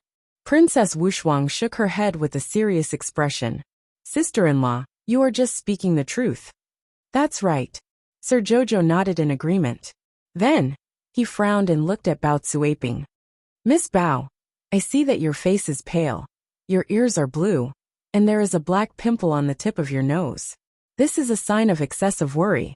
It means that you have a knot in your heart that cannot be untied. You have to be more relaxed in daily life. Otherwise, it will really affect your health in the future. The little crown princess tone was very calm. If it is light, you will go crazy. If it is serious, you will not be able to conceive a child. You have to be careful. Your symptoms are more serious than the last time I saw you. Bao Zuiping was so angry that her limbs trembled. Her body was cold, as if she had fallen into an ice cellar. This crown princess insulted her every time she saw her. She said that she was infertile every time. How could she say such things? She was still an unmarried young lady. If she said this to the crown princess a few more times, the whole capital would probably spread the rumor that she was infertile. Bao Zuiping was so angry that her whole body trembled. She was on the verge of collapsing. If it were not for the two servant girls supporting her on both sides, Bao Zuiping would not be able to stand. The little crown princess glanced at her and shook her head. She said in a serious tone, "Your foundation is weak. It is not good for you to eat too much. It is best to eat something light on a daily basis. Being young is an asset. You can still be saved if you recover well." Shut up. Bao Zuiping finally couldn't hold it in any longer. Like a volcano erupting, she tightly gripped the hands of the two maidservants and borrowed their strength. Her entire body trembled as she screamed at the top of her lungs. They were originally standing on the street. This shout attracted the attention of all the passers-by. The little crown princess was also shocked by Miss Bao's sudden outburst. Her dark eyes looked at the other party in confusion. Princess Wuxia reacted quickly and raised her hand in front of the young crown princess. This was to prevent Miss Bao from rashly bumping into her sister-in-law and hitting her stomach. Don't think that just because you're the crown princess, you can spout nonsense and ridicule others. Bao Zuiping shouted harshly. In this world we still pay attention to the law. As the future mother of the nation, you have to be virtuous and pay attention to your words and actions. Don't talk nonsense and accuse others. The little crown princess looked as if she was saying, "What did I accuse you of?" When Princess Wuxia, who was watching silently from the side, saw this, she almost laughed out loud. She could guarantee that what her sister-in-law said to Bao Zuiping just now was from the perspective of a doctor. She was definitely not trying to scare Bao Zuiping. The fact that the little crown princess could say so much could only mean one thing. There was really something wrong with Bao Zuiping's body. Her sister-in-law was just pointing out the problem. Chapter 53:29. Unfortunately, honest advice grated on the ear.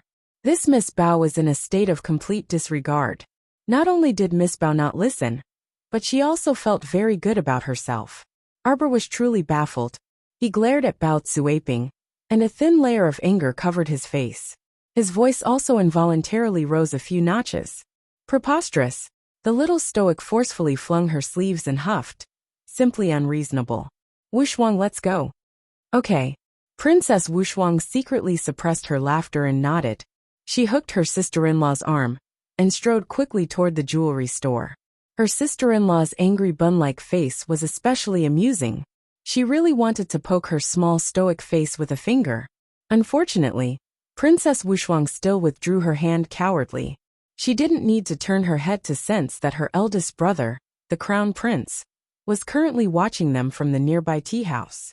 Needless to say, they also saw the scene at the tea house's entrance just now. That's right. Bao Zuiping's terrifying shout could be heard by everyone on the street. How could the crown prince and third young master Fu, who were in the tea house, not know? On the other side, Bao Zuiping nearly fainted from anger. When she thought of how she didn't have time to say anything serious to that proud commandery princess, those two actually abandoned her and left. She was so angry that her chest hurt.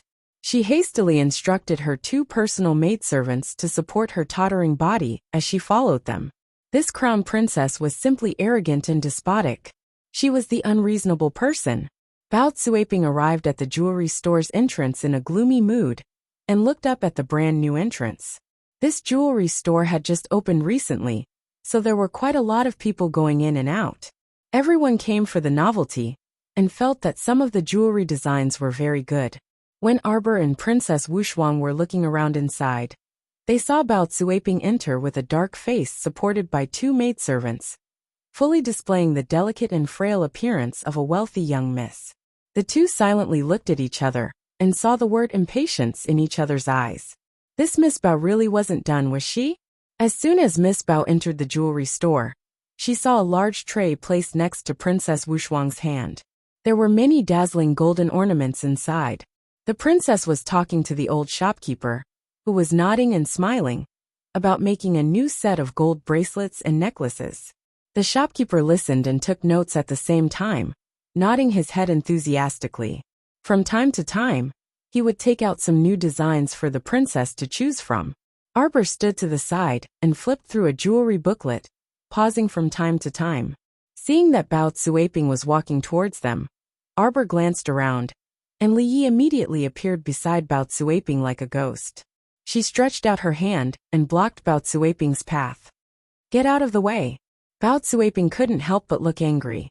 Li Yi was expressionless as she said, "Miss, if you don't want to be kicked out by me, Li Yi advises you to leave this place as soon as possible." Bao Cuiping glared at Li Yi, her eyes blazing with anger. "What do you mean by that?" "Literally," Li Yi said faintly. "Don't tell me you dare to fight with me?" Bao Cuiping's expression was one of disbelief as she shouted sternly, "This little girl only wants to say a few words to the princess. Do you have to stop me from going up like this? What, your princess can't be seen?" Princess Wuxuang glanced at her. "Slap her."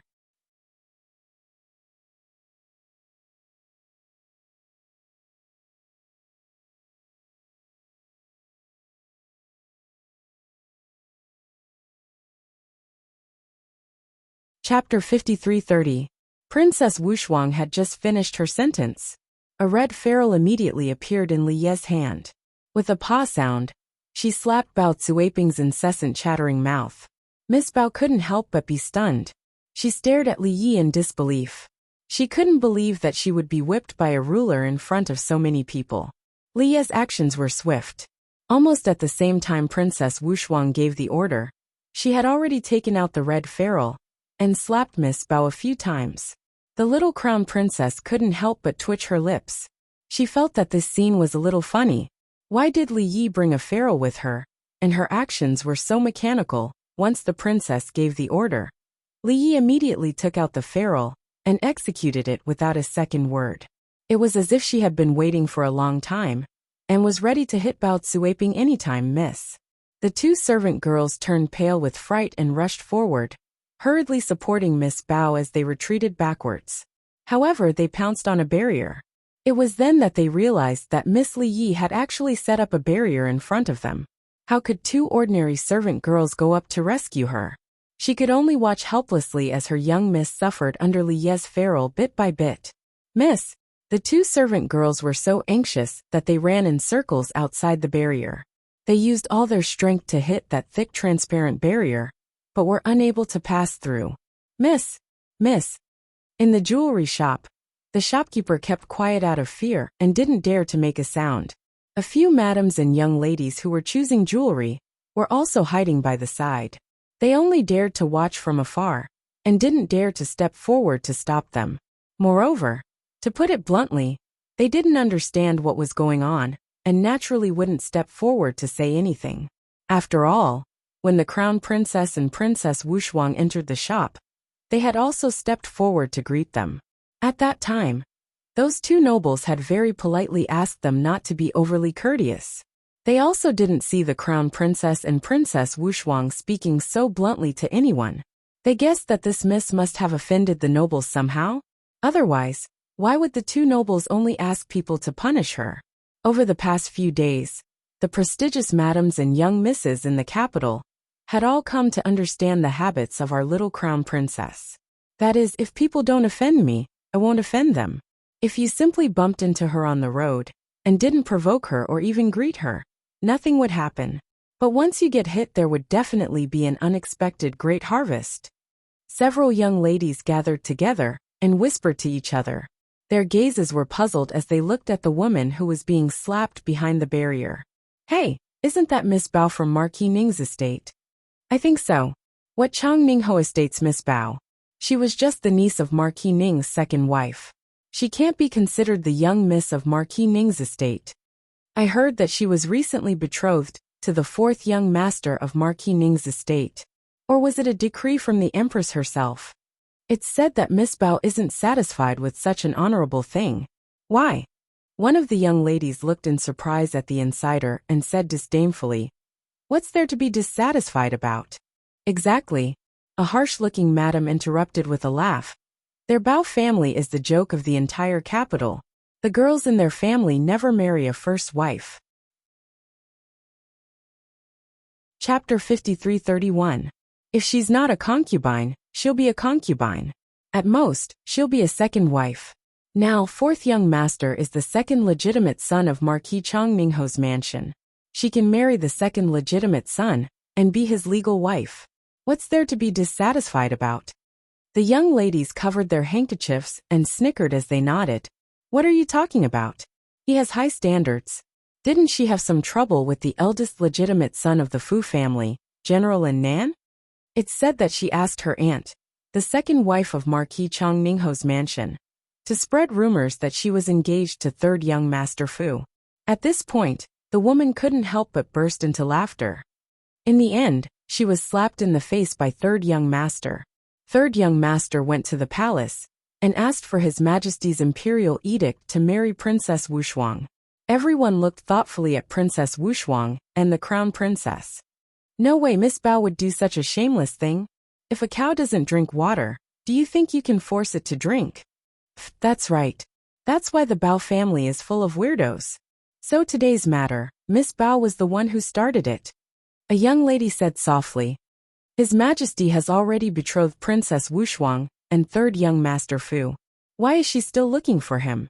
Miss Yang, with the Bao family's upbringing, how can they raise a good girl? They're all short-sighted people.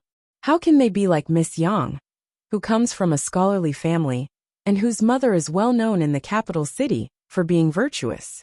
Our upbringing is completely different from theirs. The soft-spoken young lady smiled shyly at the woman. Madam, you flatter me. The madams and young misses gathered together and discussed in low voices. Although their voices weren't loud, every word and sentence fell into Bao Cuiping's ears. It angered her to the point of flying out of her body. Her entire body was dizzy and she fell down unsteadily. Li Yi held the ferrule expressionlessly and punished Bao Cuiping. When she hit her 50 times, Princess Wushuang said lightly, That's enough. Li Yi took back her ferrule. With a stoic expression, she took out a yellow handkerchief and wiped the ferrule with force. He threw away the handkerchief, put away the ruler, and removed the barrier. With a serious expression, he returned to the side of the little crown princess. Princess Wushuang looked at the girl and could not help but twitch her mouth. Strange. She wondered if it was just her imagination. Why did she feel that Li Yi's stoic face was somewhat similar to her sister-in-law's? Could it be that he was more like a master? Mississippi, 2 servant girls rushed over and reached out to support Bao Cuiping. Bao Cuiping's body went soft and she collapsed. The 2 servant girls' arms were thin and weak, and their strength was weak. They were unable to support her, and one on her left and one on her right, they collapsed to the ground. At this moment, Bao Cuiping's cheeks were already swollen. Her mouth was swollen like a bloody steamed bun. When she opened her mouth, 2 missing teeth were revealed. Cuiping. A young man rushed into the jewelry shop like a gust of wind. He looked at Bao Cuiping, who was lying on the ground with her mouth swollen and broken from the beating. He cried out in grief and rushed over. The madams and young ladies gathered together whispered to each other and discussed in low voices. There. That's the 4th young master of the Fu family, Miss Bao's fiancé. Chapter 53:32. One of the ladies commented, Although this 4th young master is not as handsome and elegant as the 3rd young master, he is still quite good-looking and has all 4 limbs. That's right. Miss Bao comes from a small family. What's there to be dissatisfied about marrying into Marquis Ning's mansion as a legitimate wife? A man whose heart is not content is like a snake trying to swallow an elephant. Haha, this girl is just arrogant. She's seen better, so of course she doesn't want to settle for this one. Pfft. The 3rd young master has to be interested in her first. I saw the 3rd young master and Princess Wushuang walking together last time. They really look like a perfect couple. A young lady glanced at Bao Cuiping with disdain. So shameless. She's already been betrothed by His Majesty and will be getting married soon. If she's a well-educated young lady, Why would she get involved in other people's affairs? That's right. She even did something like that before. She slandered and spread rumors about a fake engagement with the third young master. If we were exposed, we wouldn't even dare to look at the princess. Even if we met her on the road, we would have run away in shame. That's right, that's right. I heard that the Fu family's eldest young miss and second young miss are also unhappy about this. That's right. Miss Bao slandered their younger brother. Which elder sister would be happy to hear this? Shut up, all of you. Fourth young master Fu was so angry that his chest tightened when he heard the crowd criticizing Bao Cuiping. What was going on? Why was Cuiping beaten up like this when she was fine in the morning? And these gossipy women were all gossiping about Cuiping. Cuiping was a girl. How could she stand this? She had fainted from anger. But these people still refused to let her go. They were crazy. Princess Wuxia, although you're an imperial princess, you can't bully a young lady from Marquis Ning's mansion. Fourth young master Fu scolded angrily. Isn't it enough that she fainted from anger? You still let these people, and so many mouths humiliate and scold her. Do you have any humanity? Hey, fourth young master, we don't like what you're saying. A woman with a rather shrewish personality immediately retorted without giving him any face. How did we humiliate Miss Bao? We're all here, talking among ourselves. She can just ignore us. Why did she have to faint from anger? Miss Yang said softly. No one said anything. That's right. You dare to do it. But you're afraid of others talking about it. Another young lady used a fan to cover her mouth and rolled her eyes in disdain. Fourth young master, we didn't scold her. You have to clarify this matter. Princess Wuxia glanced at fourth young master Fu nonchalantly. Before she could speak, a gloomy voice sounded from the door.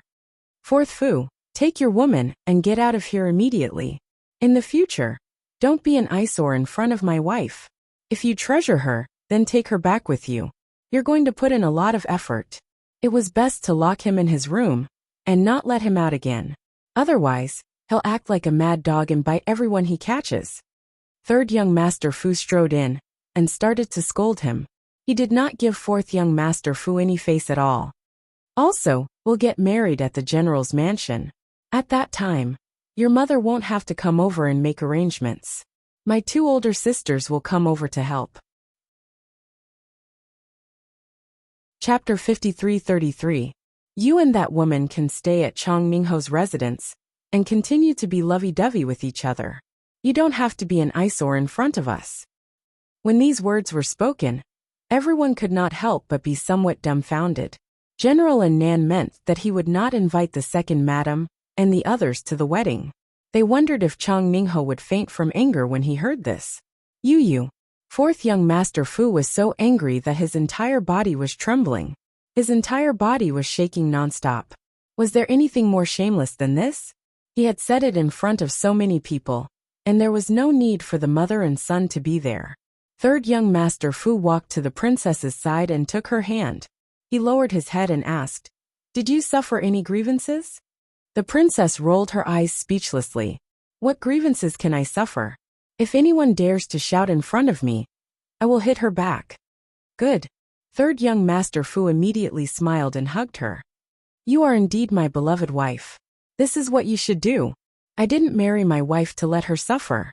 In the future, when you meet these people, you don't have to give them any face. Just hit them. In front of so many people, Princess Wuxia was so embarrassed by this man that her face turned red. She did not have the nerve to hit him, but she could not help but glare at him. This man's words were too shameless. Prince Emo followed in and walked to Jojo's side. When the madams and misses saw them, they hurried forward to greet them. After greeting third young master Fu, they retreated to the side and stole glances at them. Bao Cuiping fainted from anger 3 times. She had already woken up, but then she heard those gossipy madams and misses talking about her, saying that she was shameless. She fainted from anger. When she woke up again, she heard the person she liked coldly tell fourth cousin to take this woman and get out of their sight. This time, she really fainted from anger. She could not accept that the person she liked could be so cold to her. She had loved him for so many years, but in the end, it was all a stupid joke. When she woke up again, she felt as if there was something stuck in her chest. and it was difficult to calm down. Bao Zuiping's eyes were misty as she looked at her fourth cousin with teary eyes. She sobbed, "Cousin, help me up." Fourth young Master Fu immediately helped her up, his heart aching. "Zuiping, you've suffered." Miss Bao sobbed as if she had suffered all the coldness and grievances in the world. She sobbed uncontrollably. Third young Master Fu rolled his eyes. "Your aunt is not dead yet. There is no need to cry here. When they die, there will be plenty of opportunities for you to cry." Everyone was once again dumbfounded. After witnessing third young Master Fu's poisonous mouth, they could only exchange an indescribable look. Third young master was so ruthless towards Miss Bao. She really couldn't understand how that young lady could be so foolish as to fall head first into the trap and marry no one else but third young master. In their opinion, there must be something wrong with Miss Bao's brain. Everyone looked at each other in dismay. What could they do? The third young master was highly regarded by the emperor and was also a close friend of the crown prince. It was said that the third young master had made a great contribution in killing the heavenly Kismet and would soon be promoted. With this promotion, he might even become a first-grade guardian general of the state. Now that the third young master was Lord Taishan and the emperor's sworn brother, one could imagine how limitless his future would be. Chapter 53-34. No one would offend such a promising young man unless they were extremely stupid. Otherwise, they should get along well with him. Third cousin. Bao Zuiping sobbed. How can you speak like this? Wasn't third cousin cursing his aunt, Madame Bao, to die early? As the general of Annan, was it appropriate for him to curse his official mother like this? However, third Fu's patience with this little white flower had already ended. He felt disgusted at the sight of her. She had tried so hard to set him up with her good aunt, so let's not talk about it anymore. Now that the marriage had been settled, she was still trying to cause trouble. Instead of avoiding Wushuang, she was sticking to him. What was she up to? If Wushuang was not powerful, he would have been tricked by this woman. At the thought of this, third young Master Fu's eyes turned cold. He glanced at Bao Zuiping coldly like two pools of ice. Bao Zuiping shivered and could not help but feel sad. The man she loved was looking at her with such disdain and disgust. Her heart felt like it was being cut by a knife, and she really wanted to die in front of everyone. "Princess, I am not talking to you today because of my own matters. You have really misunderstood me." Bao Zuiping sobbed. "I am here to beg you for fourth cousin's sake," the little crown princess said expressionlessly. "Only beauties can cry like pear blossoms. Your face is swollen like a pig's head, and you don't look good when you cry. Don't cry like this to gain sympathy." Everyone. Prince Imo curved his lips in amusement. He held his wife's hand with one hand and nodded in agreement. Then he added, "You don't look good when you cry even if your face is not swollen." Fourth young Master Fu was so angry that his entire body shivered, and the hand holding Bao Zuiping also trembled slightly. This was too much. This was too much. Bao Zuiping looked like she was about to collapse. She was held in fourth young Master Fu's arms and cried even louder. "Cousin, don't be afraid. With me protecting you, no one will dare to bully you," fourth young Master Fu said loudly. The moment he finished speaking, he saw everyone looking at him as if he was a fool. But then again, it was true. After all, his beloved cousin had been bullied until now, and this fourth young Master Fu had not been able to protect her. This fourth young Master Fu was probably not very smart. He could talk to his third brother, but could he be more important than Princess Wushuang, the crown princess? Fourth cousin. Bao Zuiping cried for a while and stood up slightly, but she was still leaning into fourth young Master Fu's arms. She looked at Princess Wushuang with her red and swollen eyes and said in a choked voice, "Princess Wushuang, please go to the palace and ask Her Highness to take back the order. I can't harm fourth cousin. Fourth cousin deserves a better woman to love him. I can't be so selfish. I'm a girl from an ordinary family. My cultivation is ordinary, and my talents are also ordinary. I can't be selfish. We can't ruin fourth cousin's bright future." Zuiping. Fourth young master's eyes were slightly red. He held his cousin's hand tightly. "I don't care. Zuiping, I don't like girls from noble families or noble families. I only like you. Fourth young Master Fu looked as if he was swearing an oath. He held Miss Bao's hands tightly. He could not control his emotions, and his voice was slightly choked. Chapter 53:35. In the future, even if I marry a lady from a noble family, you will still be the number one person in my heart. For the rest of my life, no, it will never change. Suaping, you are the woman I love the most. The crowd looked at the two people in front of them in a daze, as if they were looking at a fool acting. One was willing to be hit, and the other was willing to be hit. Also, they were not very smart. Who could say such words in front of so many noble ladies and madams? Was this fourth young Master Fu a fool? Now that he had said this, his words would definitely spread throughout the entire capital by tomorrow morning. Which noble lady would dare to marry an idiot like him? Which noble lady would be willing to marry into the family and be her husband's puppet? Knowing that her husband had someone else in his heart, she would still throw herself into his arms? Are you stupid or am I stupid? Also, anyone with a discerning eye could see that Bao Suaping obviously did not like fourth young Master Fu. She said those words for the sake of fourth young Master Fu's future. But in fact, she did not want to marry fourth young Master Fu. Unexpectedly, fourth young Master Fu was such a fool that he really believed this woman's words. He even said that he would love her forever. This was really a comical show. Princess Wuxia was a little angry now and said coldly, Bao Suaping, what do you mean? Your fourth young Master Fu deserves a better woman's love. My husband is not worth it. Does he have to make do with a lowly slut like you? Do you have to rely on him? How is he not better than fourth young master? You are a woman with mediocre cultivation and talent. You are not even good enough for fourth young Master Fu. And you still want to hook up with my husband? Are you stupid or am I stupid? Or do you think everyone here is a fool who can be manipulated by a stupid woman like you? Her words were powerful, and the surrounding madams and young ladies nodded in agreement.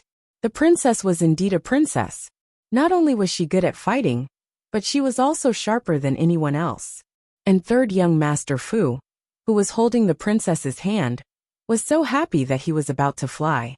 She admitted it. He had been acknowledged by his wife. His wife finally called him husband in front of outsiders. Ha ha ha ha hee hee. Crown Prince Mo cast an indifferent glance at third Fu, who was laughing himself silly on the side, and commented with a frown, silly. The little stoic was silent. After quite a while she said, You were even more foolish than him back then. Prince Mo. What was wrong with his wife? Ever since she gave birth to baby Mo, she seemed to like scolding him even more. On the other side, Bao Suaping trembled slightly after being scolded by Princess Wuxia. She couldn't control her emotions and screamed, You're still talking about me like that? If you hadn't interfered with third cousin, would he have despised me like this? Third cousin and I grew up together. We were childhood sweethearts. It's you. It's all your fault. She suddenly appeared and stole my man. You're so outstanding. Why are you so shamelessly trying to steal my man? I hate you. Why didn't you die at the border? Why did you die on the battlefield? Everyone was flabbergasted. She had once again broadened their horizons. It turned out that a person could be shameless to this extent when they wanted to. Princess Wuxia and the King of Zhenyuan had spent so many years at the border protecting the country and contributing so much to the country and its people. In the hearts of the common people, they were godlike figures. Chapter 53:36. Seeing this woman insulting the princess, some of the commoners at the entrance of the jewelry store could not help but scold her angrily. What did you say? How dare you insult the princess like this? You should catch her and drown her in a pig cage. Evil woman. Third Fu was so angry that he waved his sleeve and slapped Bao Suaping hard. Bao Suaping's body swayed, and she was about to fall to the ground when fourth young Master Fu quickly pulled her into his arms. Third Fu did not hold back at all in this slap. The slap made Bao Suaping's ears ring and her vision blur. She felt dizzy. She heard the angry and cold voice of the person she liked. Are you crazy? Don't call me that so intimately. Who is your cousin? My mother passed away many years ago. My maternal family is a famous scholarly family in Qingzhou.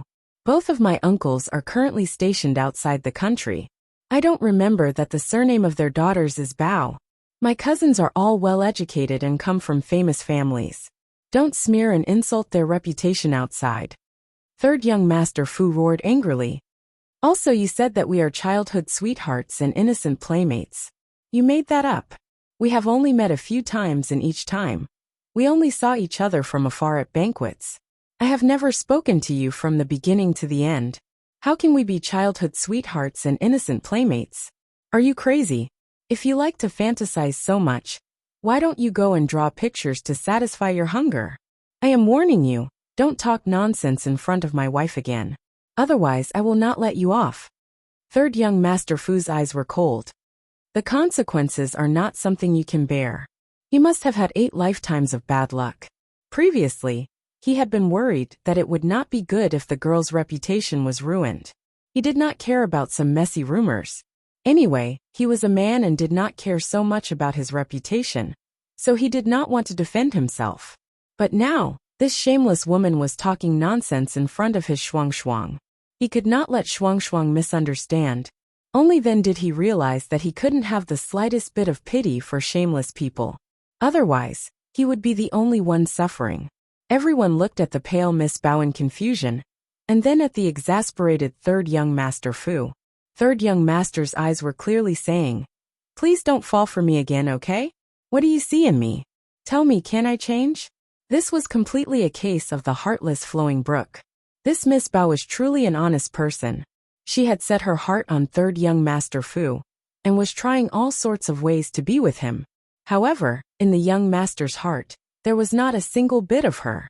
At this moment, the young crown prince consort spread her hands and said, "Let them get married tomorrow." Since it was true love, the two of them also had each other in their hearts.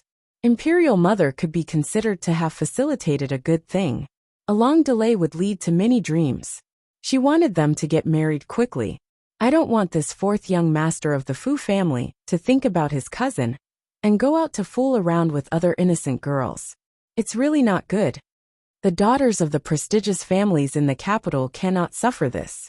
They can't marry into Marquis Ning's mansion for nothing and be a decoration. They can't just watch their husband and cousin being lovey-dovey every day. The little crown princess spoke in a serious manner, but Prince Mo's lips could not help but twitch. No, the more he looked at his wife's expressionless and serious face, the more adorable she was.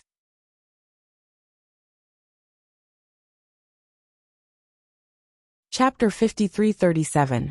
Her small appearance seemed to have struck his heart, causing him to be unable to tear his eyes away for some reason. When the madams and young misses present heard this, they were also extremely moved and grateful. They nodded repeatedly and said, "The crown princess is indeed thoughtful. Since this fourth young master Fu has already expressed his true love like this, then we should facilitate their good deed as soon as possible." Right, the crown princess is extremely right. Miss Yang bowed gratefully at the crown princess. We are all extremely grateful that the crown princess has worked so hard for our capital's young misses. Bao Tsuaping was flabbergasted and swayed unsteadily. The young crown princess spoke again. "Why aren't you quickly carrying Miss Bao back to the estate? Look at her. She can't even stand properly after several tries. So pitiful." The little stoic shook her head and clicked her tongue. It's probably because she wasn't nourished in her mother's womb when she was young. That's why her cerebellum developed unevenly when she grew up. She even staggered a bit when she walked. Quickly carry her back. She really has to take good care of her body, or else it really will be especially difficult for her to give birth in the future. Even if she can barely give birth, it might also be sigh. She'll end up with a lifetime of illnesses. Women really have to treat themselves especially well. Miss Bao, you have to pay attention and take care of your body. Everyone, you're truly vicious. Saying such things, these words would definitely spread to every nook and cranny of the capital tomorrow. Everyone would know that this Miss Bao was malnourished since she was young, and that her body was frail when she grew up, so it would be especially difficult for her to give birth. It seemed like the crown princess had already reminded Miss Bao to take good care of her body more than once. What kind of person was the crown princess? She was a great pill master that everyone in the capital didn't know about. The crown princess's pill skills had spread throughout the 3 provinces. She could even revive Her Majesty the Empress, who had been frozen in ice for so many years. As one could well imagine, the crown princess's iron-mouthed words were definitely true. The madams present all sighed when they heard this, and thought that it was fortunate that they had excluded the Bao family from the start when they were choosing daughters-in-law. Especially since Bao Cuiping, after third young Master Fu's reputation all these years, it didn't sound too good. Not many madams from wealthy families would take a fancy to her. Fortunately, he didn't take a fancy to her. Otherwise, wouldn't he be in big trouble if he married such a congenitally stunted woman? Bao Cuiping was lifted up by 2 strong maidservants who came out from behind the crown princess. His face turned pale on the spot, and he fainted while foaming at the mouth. When everyone saw that he had really fainted, they were even more convinced of the little crown princess's irrefutable words. A madam shook her head and sighed inwardly. With a body like this, how can he help manage the household affairs of Marquis Ning Manor in the future? That's right. I'm really worried about the second madam of Marquis Ning's estate. She picked a daughter-in-law and finally chose her own niece. I'm still not feeling well. The crowd followed the commotion outside and watched as Bao Cuiping was carried back to Chongningho estate by 2 servant girls. Although 4th young Master Fu was unwilling, he was also sent back. At night, the Empress's imperial edict came down. She ordered that 4th young Master Fu of Marquis Ning Manor and Miss Cuiping of the Bao family, next day, without to get any married preparation, the next day, she without braced further herself delay, and was as if escorted struck by into the lightning. bridal sedan chair. Madame Bao fainted She on the cried spot and wailed when as she she received walked the around the imperial city, edict, attracting Miss a lot Bao of cried the attention. entire night.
Chapter 5338. In the end, Miss Bao was sent to Marquis Chong Ningho's Fu, crying all the way. The commoners along the way all thought that something had happened. They even wondered if some poor family's young lady had been sent to ward off bad luck, and if her husband had died as soon as she entered the door. In the midst of this gossip, fourth young Master Fu and Miss Bao were sent to be a couple while it was still hot. All the madams in the capital applauded and cheered. Everyone said, fourth young Master Fu swore in public that he would love and protect Miss Bao for the rest of his life. The Empress was so touched that she immediately appointed a marriage between the two of them. They came the next day and got married. This matter inexplicably became a popular story, and everyone was talking about the drama between fourth young Master Fu and Miss Bao during their leisure time. There were also some busybodies who made this story into a play and put it on the stage, but this was all in the future. At this moment, the little crown princess was holding a bowl of holy rice porridge in her hands and looking at the eloquent and gesticulating Kai Chi in astonishment. She was stunned for a long time before she asked, "Is it true? Crown princess, you didn't see it. What this servant said is all true," Kai Chi said with exultation. Early this morning, when Miss Bao went to offer tea to her aunt, she accidentally knocked over the teacup. This made Marquis Chong Ningho's wife very angry. Her aunt passed down a message on the spot, demoting Miss Bao to second madam, saying that she will be demoted to fourth young master's co-wife. The little crown princess couldn't help but be speechless. This Marquis Chong Ningho's Fu was full of weirdos, big and small. How could they do this? They got married yesterday and demoted her to a co-wife today? Marquis Chong Ningho's wife also said that if Miss Bao can't give birth to a son for the Fu within a year, she will demote Miss Bao to a concubine. It seems that Marquis Chong Ningho's wife heard the rumors and thought that her niece's body was weak and couldn't bear a child. I reckon that it won't be long before fourth young Master Fu takes a wife. The little crown princess stood there in a daze holding the bowl. It was a long time before she found her voice. Then what about her husband? Won't her husband object? Husband? Oh, it's that fourth young master of Marquis Ning's mansion, right? I didn't hear what he did. Kai Chi curled her lips and said, "It should be a tacit admission." The little crown princess was stunned. She held the bowl and stared blankly for a while. But didn't he claim that his true feelings for Miss Bao would never change in this lifetime? Didn't he say that he yearned for Miss Bao and would treat her well for the rest of his life? Crown Prince Imo happened to enter the room at this time, and when he heard this, he quickly strode forward with a grin and took the bowl from his wife's hand. He bent down and tapped her small nose. "What do you think? Not everyone is like your husband, me. People like me who can say and do it are really rare in this world." As he spoke, he was still immensely pleased with himself. The little stoic glanced at him. Humph. This guy was really shameless. Not only did he praise himself, but he also knew how to show off. "Your Highness." As he spoke, Xiao Yi suddenly poked his head out the window. The night pavilion found out where that hall master Mu is. Prince Emo narrowed his eyes. He held Jojo's hand and turned to look at him. "Did you keep an eye on him?" "Yes." Xiao Yi nodded. "Your Highness and the Crown Princess can go over and take a look at any time." Emo Lien turned to look at his expressionless wife and held her small hand, asking, "Jojo, are we going now?" Arbor nodded slightly. "Yes."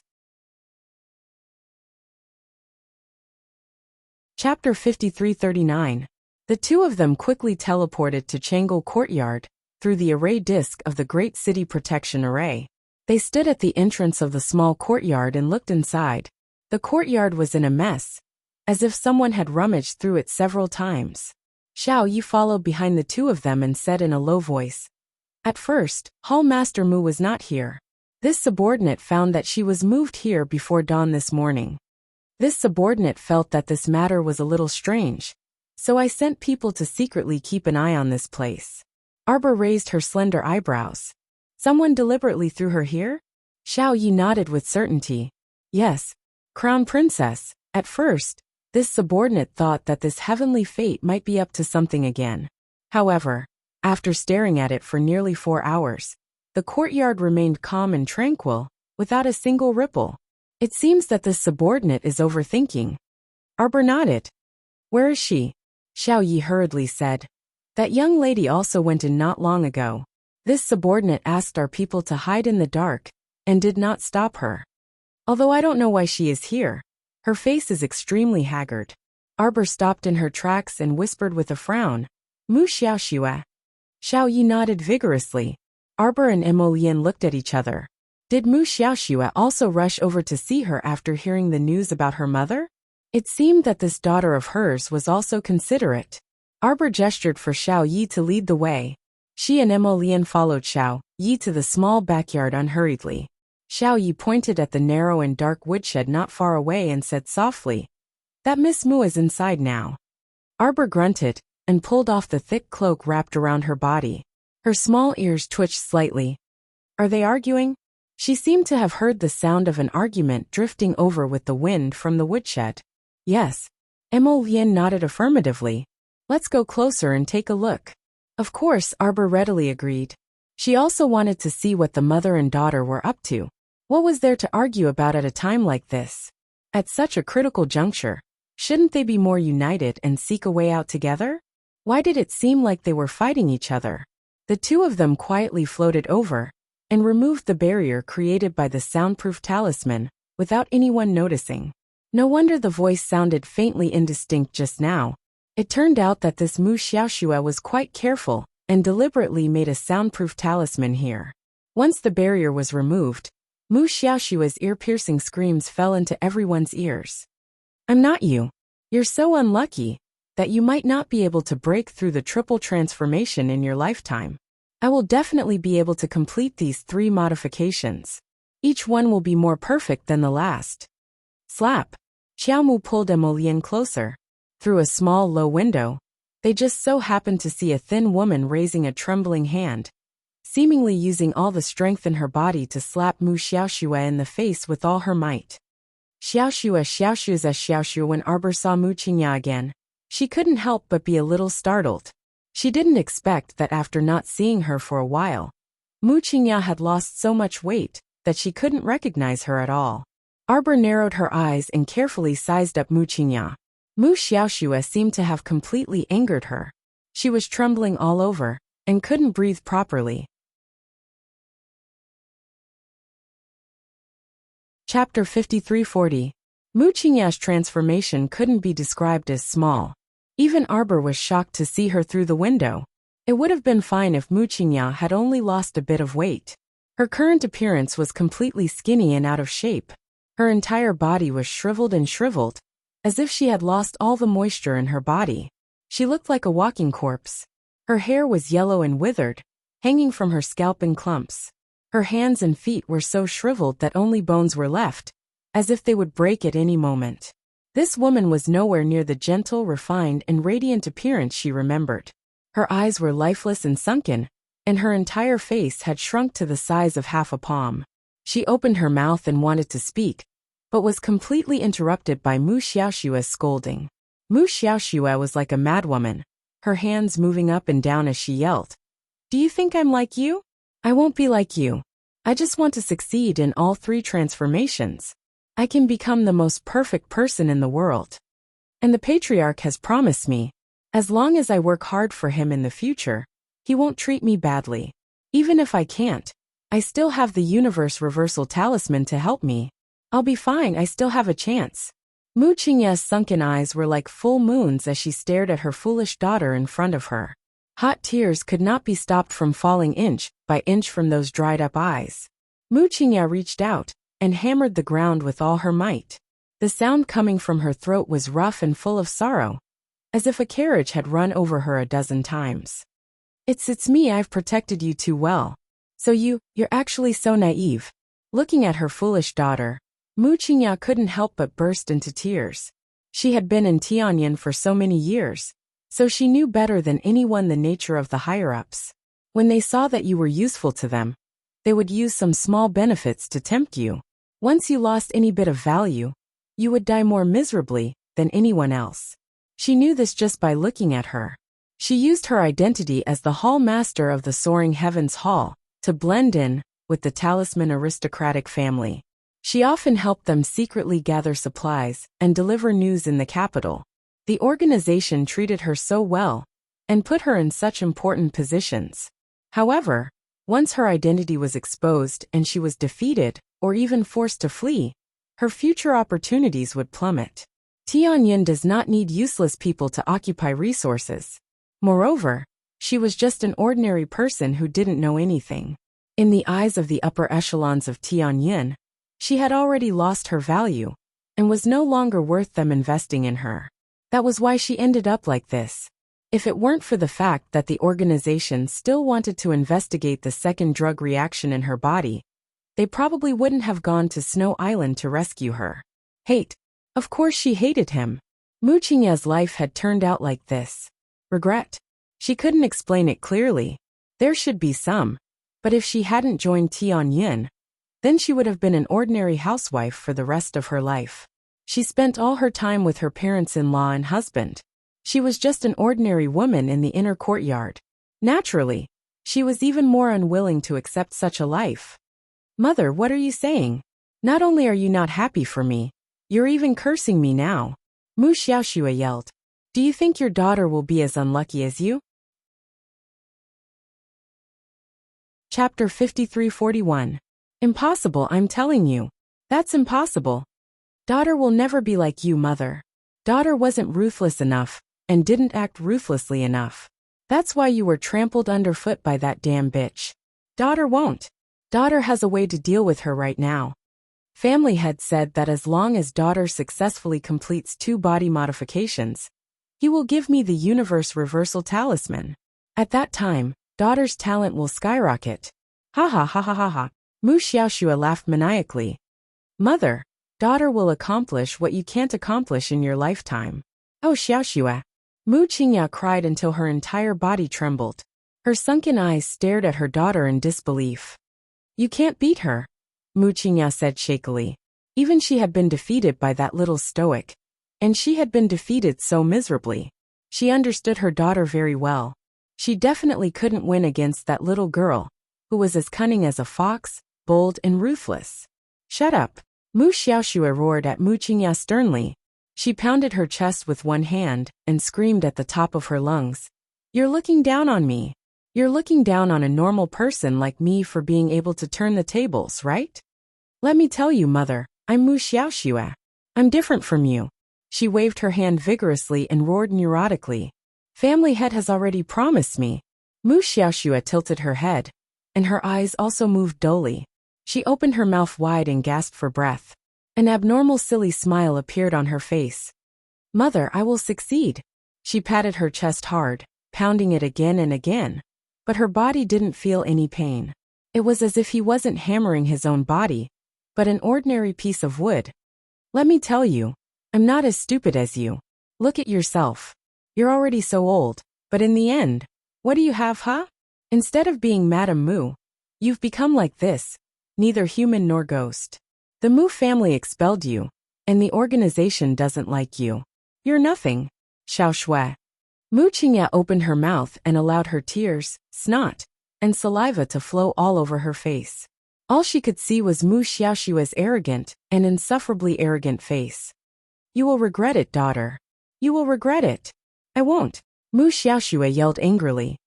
My legs were broken back then. Where were you? If I didn't accept the transformation to save myself, would I still be standing in front of you now? I will be like a beggar, like a tramp. I will be as dirty and smelly as you. I won't even have the right to stand up. Me, Mu Xiaoxue, will definitely become the most talented person in the world. Everything that woman has now will be mine in the future. Her divine realm cultivation, her holy wood, holy water, and her spirit domain. Ha ha ha. It's all mine, mother. Ha ha, it's all mine, mother. Do you know? I'm so happy now. Mu Xiaoxue burst into a series of crazy laughter. His entire body was like a strange branch that was shaking in the wind, as crazy as a lunatic. Xiao Yi was so angry that he pressed the sword at his waist, but was stopped by a look from Sir Jojo. Arbor raised his hand and gently patted Emolien's cold hand.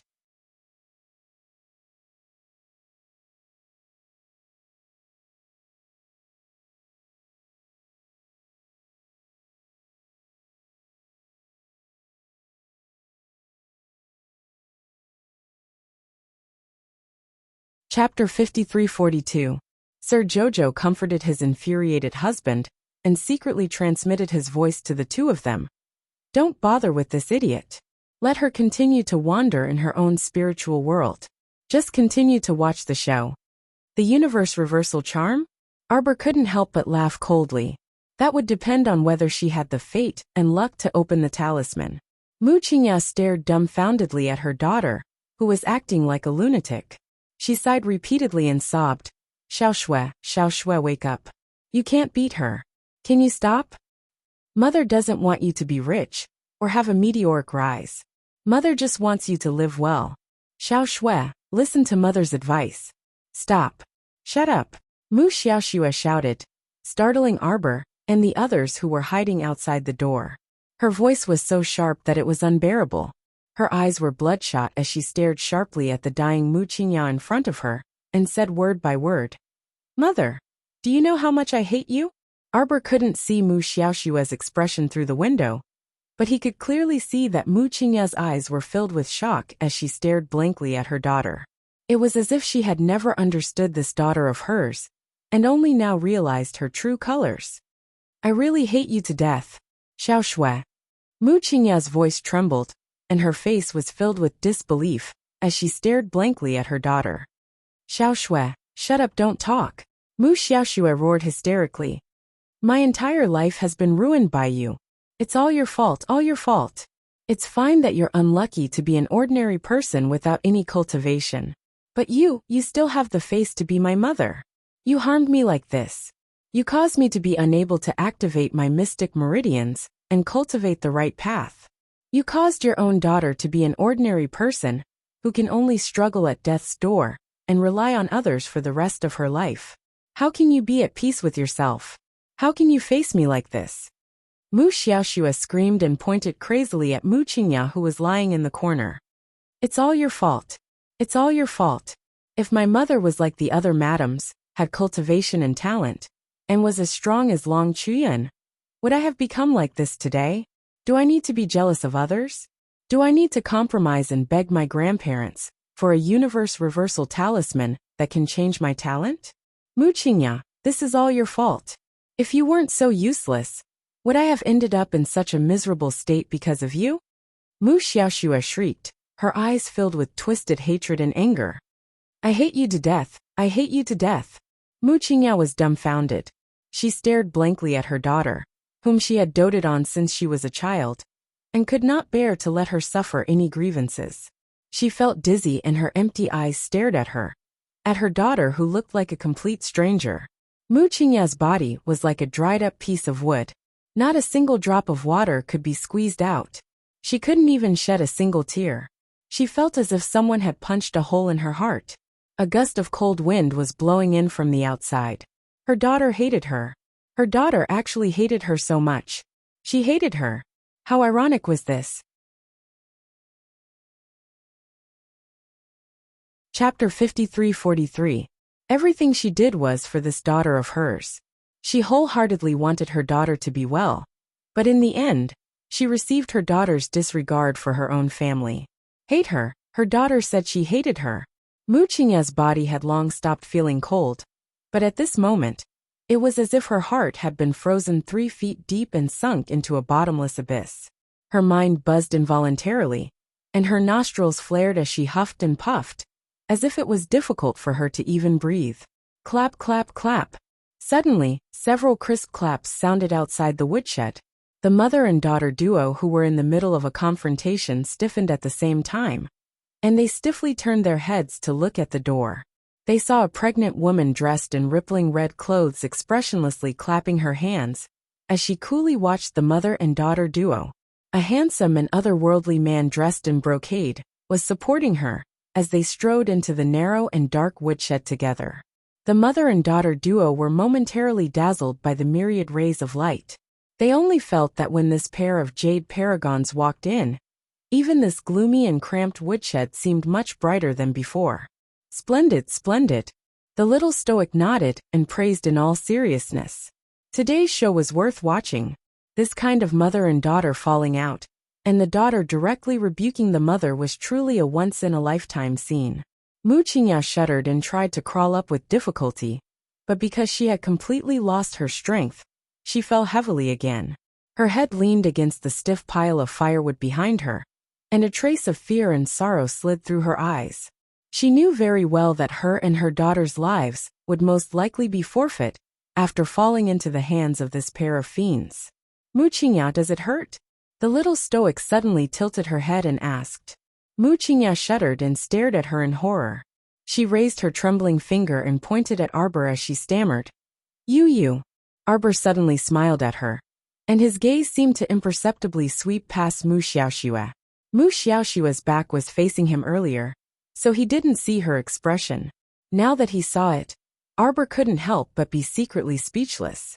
It turned out that when a person's mind was twisted, it would affect her charming face that was like a little white flower. Mu Xiaoxue's face seemed a lot rougher than before. Of course, this was closely related to her life of fear and trepidation during this period of time. But at this moment, Mu Xiaoxue's face was so contorted that it was almost deformed. Her pair of eyes were twisted into triangles. How interesting. Arbor ignored Mu Qingya and glanced coldly at Mu Xiaoxue. What are you doing? Mu Xiaoxue's eyes widened in horror as she took a few steps back. When he turned around, he saw more than 10 black-clothed shadow guards swarming to the door, blocking the door of the woodshed. She simply could not escape. Her palms were covered in cold sweat, and her hands and feet were trembling as she stood there. Weren't you talking nonsense just now? Xiao Yi sneered and scolded angrily. Miss Mu, you're quite capable. Could it be that the heaven and earth reversal charm you spoke of really has such a great effect?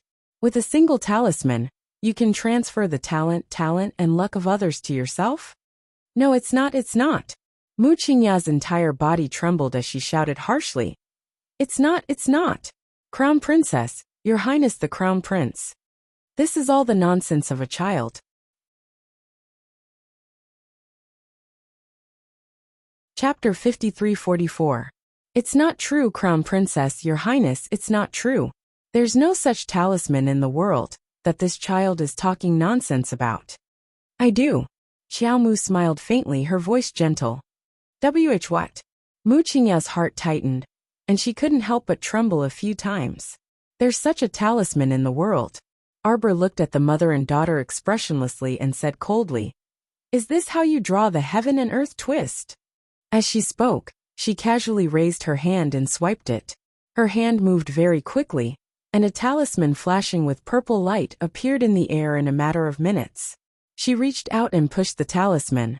The curse seal slammed into Mu Xiaoxue's body with a bang, causing her to fall backwards. She threw her head back and smashed into the wall with a thump, and spat out a mouthful of blood. Arbor curled his lips, and a mocking look flashed through his eyes. Hurry up and exchange with me. Talent cultivation. Everything is at your fingertips. Ah. Mu Xiaoxue lunged forward crazily, and looked like she was going to fight Arbor to the death. A harsh glint flashed past Crown Prince Mo's eyes, and he directly kicked this woman to the side. Disgusting thing. Mu Xiaoxue's body trembled, and she couldn't help but tremble. Why? Why was she still so pitiful? Why? Mu Xiaoxue glared at Emolien and Arbor from the corner of her eyes. Her heart was burning with anger. She kept telling herself in her heart, Why are they looking down on me? Why? It wasn't the first time that this high and mighty crown prince had glanced at her with such a cold gaze. She clearly was not the least bit inferior to Xiao Mu. Why is it that in everyone's eyes, Arbor is like the stars in the sky, and I'm just a pile of mud under their feet? One day, I'll change my fate. One day, I'll let everyone know that I, Mu Xiaoxue, am not a piece of trash. I'm a woman that everyone will applaud. And that crown prince, I've changed my mind. I'll find a way to seduce him, and make him fall in love with me without hesitation. Then I'll kick him away. Slap. Slap. Arbor slapped Mu Xiaoxue's mouth twice, and completely stopped the unrealistic thoughts in her mind. Her entire body shuddered as she fearfully met Xiao Mu's icy gaze. If you look at your husband like that again, I'll kill you right now.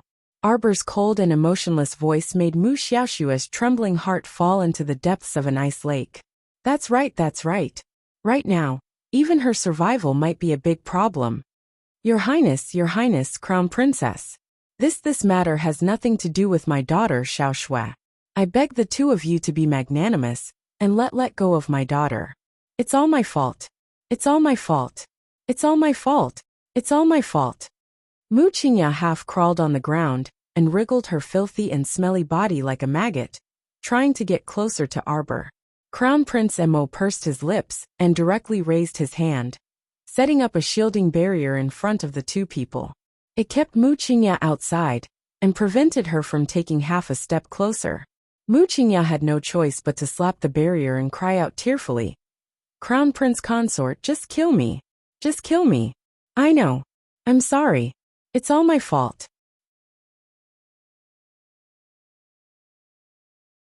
Chapter 53-45. I'm the one who harmed your mother, Long Chuyan. It's me, I'm the one who's petty and jealous of her talent. I schemed against her. I coveted her 10,000-year-old mermaid pearl. It's all my fault. It has nothing to do with Xiao Shui. It's all my fault. It's all my fault. It's me. Please let my daughter go. She's innocent. Mu Qingya prostrated herself on the ground, and kowtowed repeatedly. I'm willing to die. I'm willing to do anything. Please let her go. Let her go. She's younger than you. If your mother, Long Chuyan, was still alive, she definitely wouldn't have been implicated in this matter. Shut up. Arbor roared angrily. His black eyes were like the stars in the cold night sky, shooting out a cold light. What right do you have to mention her again? You still have the face to mention her? My mother is not someone you can mention. Don't let me hear you spit out those 3 words again. You don't have the right. Mu Qingya's body trembled. She nodded repeatedly and kowtowed again. I know. Crown Princess, it's all my fault. It's all my fault. It's all my wishful thinking. I shouldn't have done this. I shouldn't have done this, Crown Princess. The little Crown Princess looked at her coldly. The corners of her lips curled up coldly. Does it hurt? Mu Qingya looked at her in shock. This was the second time today that the Crown Princess had asked her if it hurt. This terrifying question made Mu Qingya's entire body turn cold. She could barely speak normally.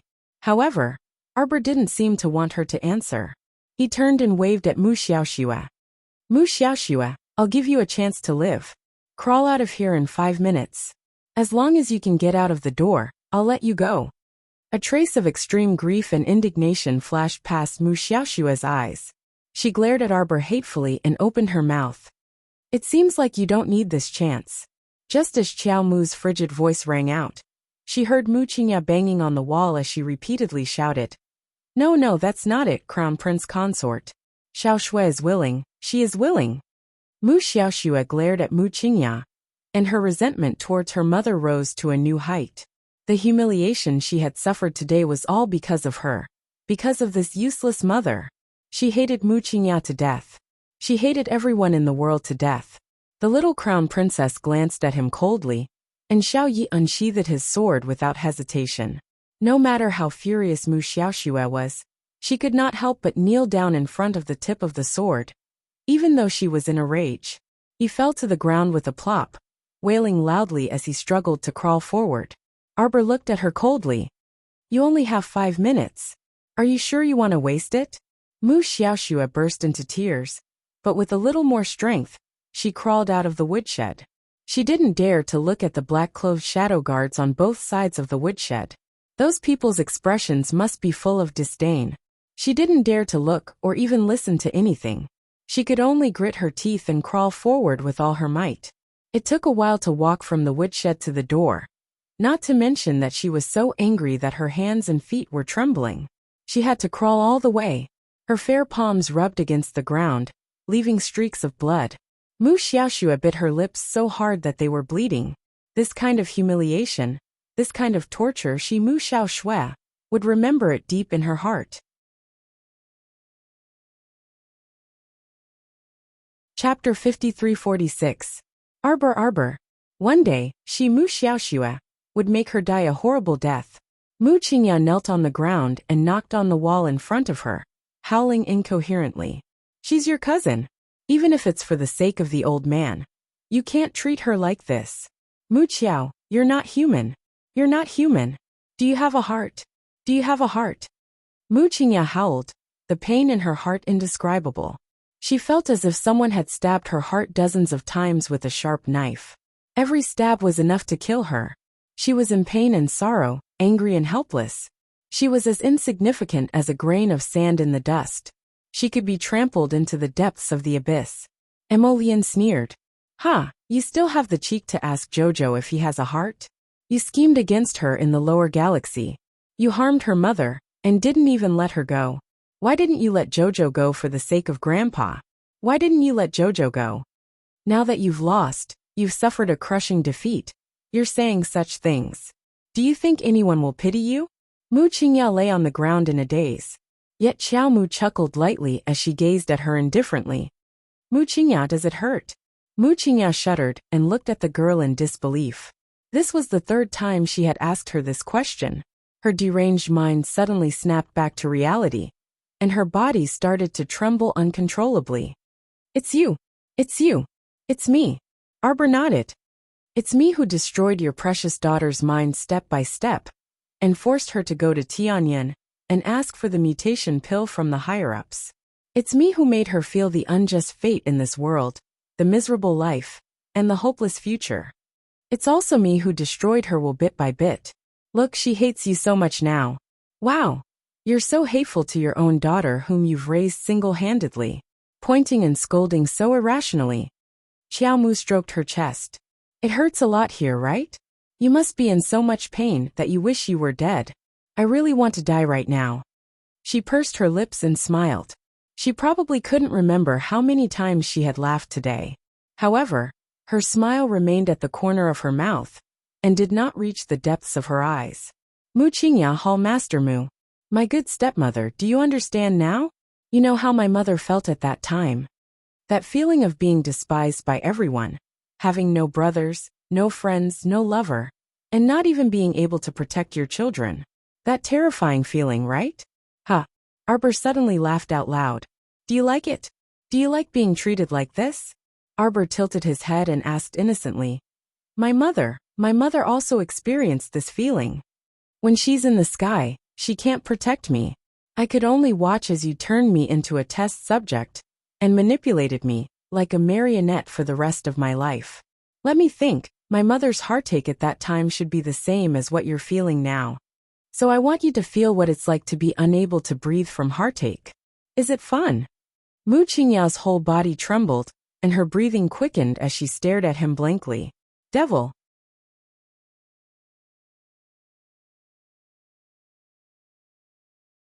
Chapter 53-47. Mu Qingya's expression was full of shock and fear. Her eyes were wide open as she stared at Arbor. Her mouth opened and closed, but she couldn't make a sound for a long time. After a long time, only then did Mu Qingya hysterically roar at Xiao Mu. "Devil! You're a devil! Was she crazy? How could she scheme against her innocent and pitiful daughter like this? What did Xiao Shui do wrong to deserve such treatment?" The beautiful and expressionless girl in front of her was a devil, a devil. She didn't expect her to be a transmigrated woman, with an innate advantage.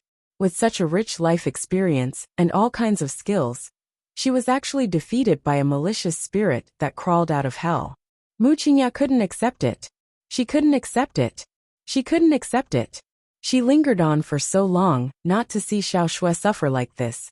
Not to see her daughter suffer like this. She had been fighting with the heavens, fighting with her own fate. In the end, what did she gain? You schemed against her? Why? Mu Qingya pounded her chest in grief, revealing a heartbroken expression. She's only 16, and she's your cousin. She's deeply related to you by blood. Do you have a conscience for scheming against your own cousin like this? Don't you feel a trace of shame or regret? It's all your fault, Arbor said expressionlessly. Looking at Mu Qingya, who was pounding the ground in front of the barrier, a faint trace of coldness appeared at the corner of his mouth. If I didn't do this, how could I see your heartbroken expression right now? Arbor looked at her indifferently. She had seen enough of the drama, and she didn't want to see Mu Qingya ever again. Can't you just come at me? Why did you scheme against a little girl like her? She's innocent. Mu Qingya pounded the barrier in front of her, trembling as she yelled. She was now in a state of madness. Her whole body was trembling, and her teeth were chattering. Innocent. Xiaomu couldn't help but look at her in amusement. None of Tianyun's minions are innocent. That was because you forced her to join Tianyun. She has no other path to take, so she can only join them. Mu Qingya pointed at Xiaomu with a trembling finger. She screamed at the top of her lungs. What do you want in order for you to let her go? What will it take for you to let her live? Arbor stared at her coldly. Do you think Mu Xiaoxue can still survive? His words were like a bucket of ice water, drenching Mu Qingya from head to toe, and a chill spread from the bottom of her heart. Fear and panic were not enough to describe her current feelings. Mu Qingya pounced on the barrier like a madwoman, banging her head against the transparent barrier as she shouted, Mu Qiao, let her go. I beg you, let her go. Whatever you have, come at me. Come at me. Arbor smiled coldly at her, and there was a trace of coldness in his voice. How did you control my fate back then? How did you make a fool of me? Now, I'll return it to your daughter. It's very fair, isn't it? Let her let you, and let both of you have a taste of that pain and despair. Let's go through a life of being controlled again.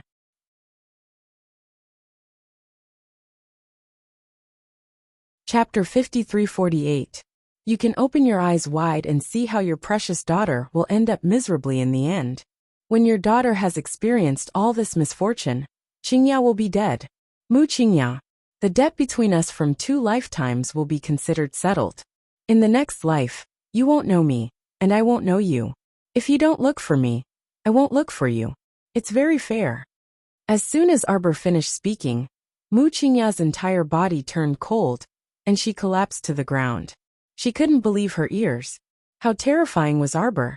He actually took revenge on her innocent and pitiful daughter. Don't worry, she won't die for the time being. Arbor tilted his head, a cold glint in his eyes as he stared deeply at Mu Qingya. Mother! Mother! A shout came from outside the door, accompanied by the sound of many hidden guards pulling out their swords. Mother, mother, is it you, mother? Is it you who is here? Arbor frowned slightly and said indifferently to the door, Let her in. A thin and tall figure rushed in, stumbling and stumbling. She tripped over a small pile of firewood at the door, then steadied herself, and quickly ran to Mu Qingya's side. Arbor turned to look at this extremely thin woman. Mu Roxuan knelt on the ground with a thud, and reached out with trembling hands to support Mu Qingya. However, she was bounced back by a transparent barrier. Mother! Mu Roxuan was shocked and hurriedly turned to Arbor. Let my mother go. What did you do to her? She's already so old, but she's still so thin. Why won't you let her go? Crown Princess. My mother is already like this. She won't live for more than a few days. No matter how many grudges we had in the past, we can write them off now, right? No matter what, we're family. Why must we fight to the death? Arbor looked at her coldly for a moment, then raised his sleeve, and removed the barrier between them. Mu Roxuan hurriedly went forward to support Mu Qingya, only to see that her face was as white as a sheet, and her lips were completely pale. Mother, mother! Mu Roxuan called out to her several times with tears in her eyes. Mu Qingya, on the other hand, seemed to be in a trance before her death. She suddenly grabbed her arm tightly. Her strength was so great that Mu Roxuan was shocked. She couldn't help but look at her face. Mu Qingya grabbed her hand tightly and said coldly, Roxuan, you have to help your sister. You have to help her, okay? You owe me. You have to protect your sister at all costs. You have to protect her from anyone. You want to use your life to exchange for your sister's life. Did you hear that? Do you hear me? Mu Qingya yelled like a madwoman. With tears in her eyes, Mu Roxuan lowered her head and nodded while choking with sobs. Roxuan, you don't owe her anything. You don't have to agree to anything. A man's angry shout came from behind. Mu Roxuan was a little dazed for a moment. She looked back with teary eyes and choked up as she called out, Big brother. Mu Xingqian's face was full of anger. He stared coldly at Mu Qingya and said, Mu Qingya, what right do you have to make Roxuan agree to these things? Chapter 53-49. She has no feelings for Mu Roxuan's birth mother's life to replace her. In terms of feelings, from the start, she has never admitted that Mu Roxuan is her biological daughter. The only biological daughter she has acknowledged is Mu Xiaoxue. Shut up, Arbor, shut up. Mu Qingya roared crazily, not daring to look at Mu Rochuan, who was supporting her. What right do you have to talk about me? Arbor, you're just a ghost, a malicious spirit that crawled out of hell. You're not you at all. Gag her mouth and drag her out. Emolien's eyes darkened as he coldly ordered. Arbor didn't care. If she wanted to say it, then let her say it. Everyone here knew and believed in the concept of possession. As for rebirth, no one seemed to have thought of that, so it didn't matter if she spread it everywhere. Even if someone believed it, so what? The Arbor of today was no longer the Arbor of the past. Even if she was the reincarnation of a malicious spirit, no one would be able to hurt her in the slightest. But Emolien still didn't want to hear this woman's nonsense. She ordered someone to shut Mu Qingya's mouth and drag her out. Mu Qingya whimpered, her eyes filled with resentment and coldness, as she glared at the crown prince and Arbor. In the end, she wanted to reach out and grab Mu Rochuan, but Mu Rochuan subconsciously retracted her hand and avoided her. You're telling the truth, aren't you? Isn't that right?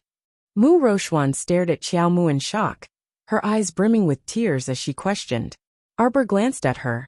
I'm not interested in lying, nor do I have a reason to lie to you.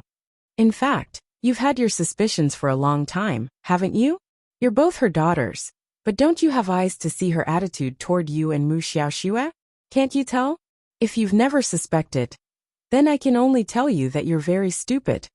Mu Rochuan's breathing stopped as she stood there in a daze, unable to regain her senses for a long time. Did she admit it herself? Mu Rochuan felt her hands and feet turn cold. The answer that she had been searching for all these years seemed to finally have an explanation at this moment, however. This explanation made people feel incomparable despair. Her biological mother had been possessed and died a long time ago. All these years, the person who had accompanied him by his side was actually a vicious woman. All the efforts she had made, all the things she had done to please her mother, the improvement liquid, the mutation pill, and the transformation of her tissues. Looking at it now, it was just a joke. Roxian. Mu Xingchen sighed and looked at her silently. Mu Qingya isn't a good person. Don't fall for her tricks again, Mu Xingchen said. You don't owe her anything. You don't have to think about exchanging your life for Mu Xiaoxue's. She doesn't deserve you to treat her like this. Your Highness, Crown Princess. Xiao Yi suddenly flashed through the door and found a strange expression on his face. Something's happening.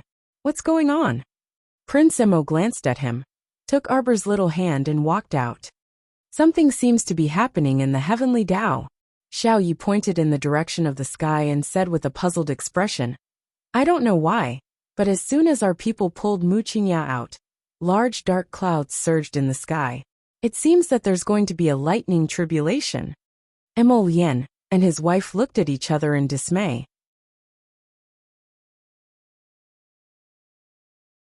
Chapter 5350. Why would it send down a lightning tribulation for no reason?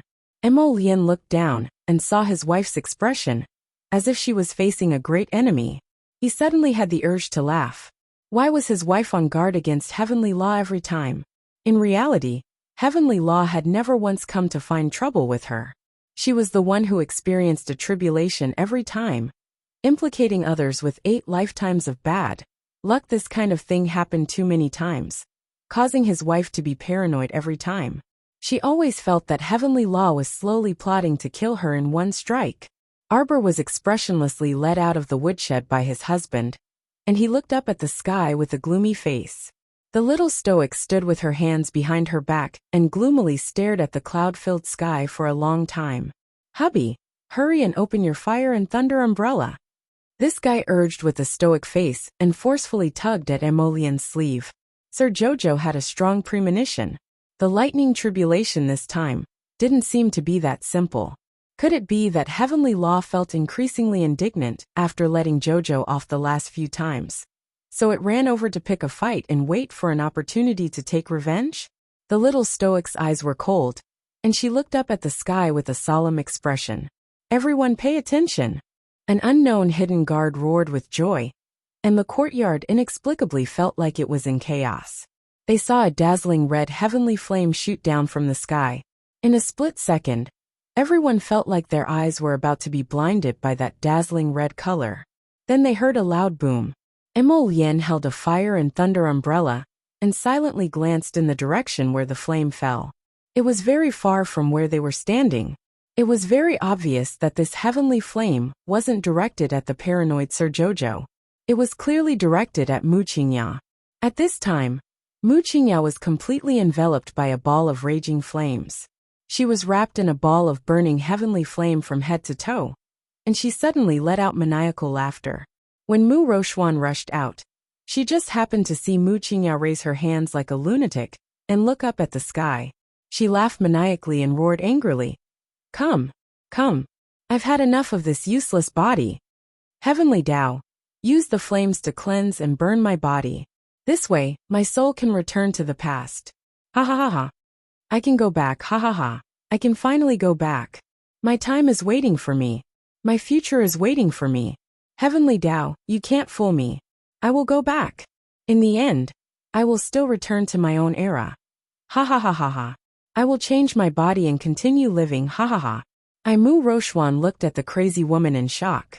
Under the blazing heavenly fire, she was still laughing crazily and murmuring some strange words to herself. Mu Rochuan could even see that under the burning of the heavenly fire, the woman's skin was rapidly drained of moisture. Her arms and legs were completely broken, and she fell into the flames. Mu Qingya, however, was still oblivious to it. She continued to wail and howl. In the end, her head was completely struck by the heavenly fire, and her body was burned to ashes, not even leaving behind a trace of ash. Mu Rochuan stared blankly at the scene before her and stammered. Where did she say her soul would go? Mu Xingchen shook his head. The might of the heavenly fire is unparalleled. Mu Qingya's soul has already been shattered by the heavenly fire and scattered between heaven and earth. Rochuan, Mu Qingya has already completely disappeared. She can't go back. Mu Rochuan shuddered.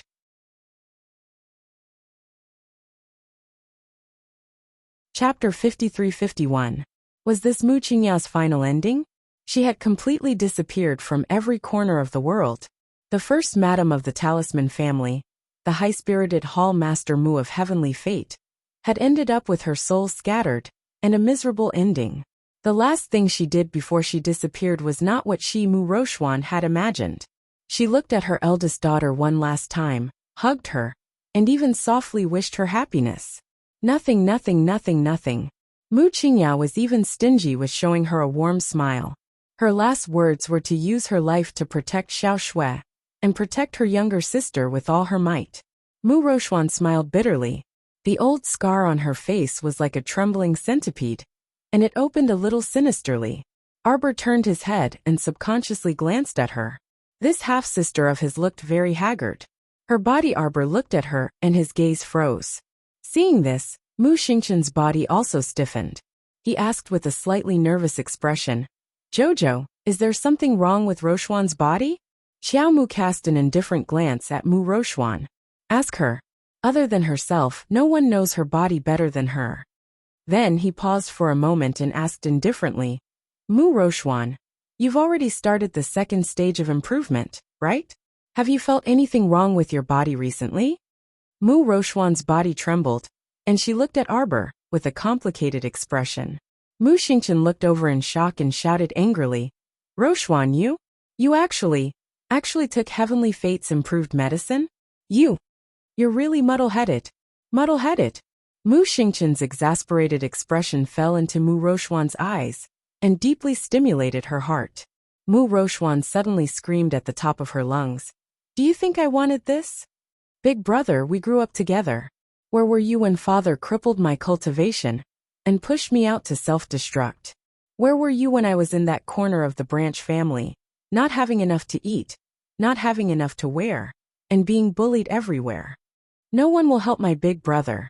No one in this world will stand by my side and help me. Mu Rochuan suddenly covered her face and cried. Her cries were miserable and filled with despair. She's the only one in your eyes. Mu Rochuan pointed at Arbor and screamed. There's only her, not me. Big brother, do you know? It turns out that my life is a tragedy. I, Mu Rochuan, don't know the immensity of heaven and earth. Before she appeared, I always felt that my talisman drawing talent was #1 in the world. Ha ha ha ha. Who would have thought that I would be a complete joke in everyone's eyes? I fought with her. I fought with my family. I was the only one who fought for my unfair fate. What about you guys? None of them stood by my side. Even my big brother, who has been with me for so many years, could lose me just like that. To be able to completely disregard my life or death. Mu Xingqian stood there in a daze, unable to say anything.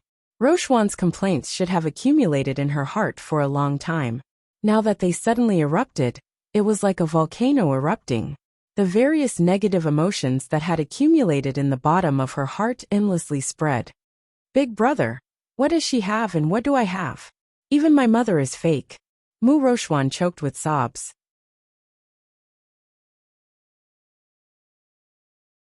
Chapter 53-52.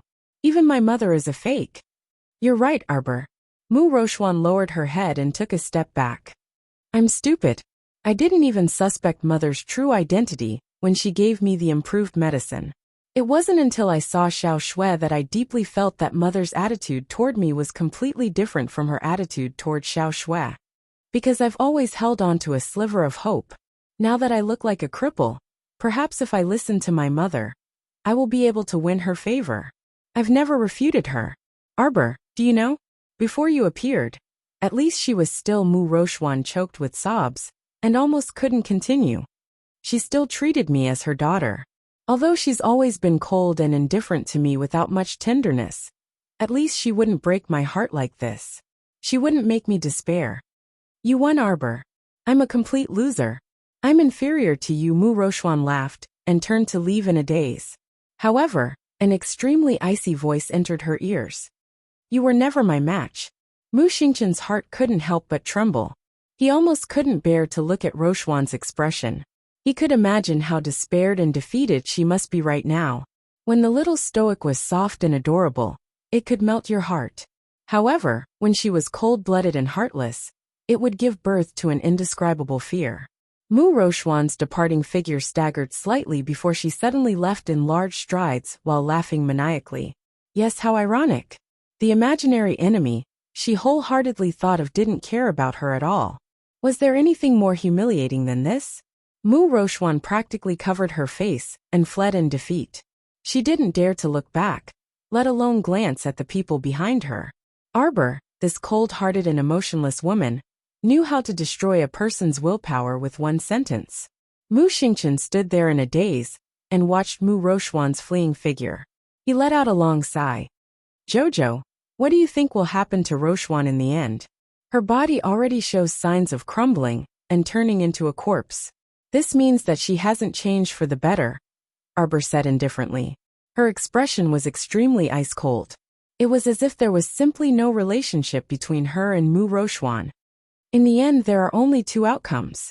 First, if the modification was successful, it would become a perfect walking corpse.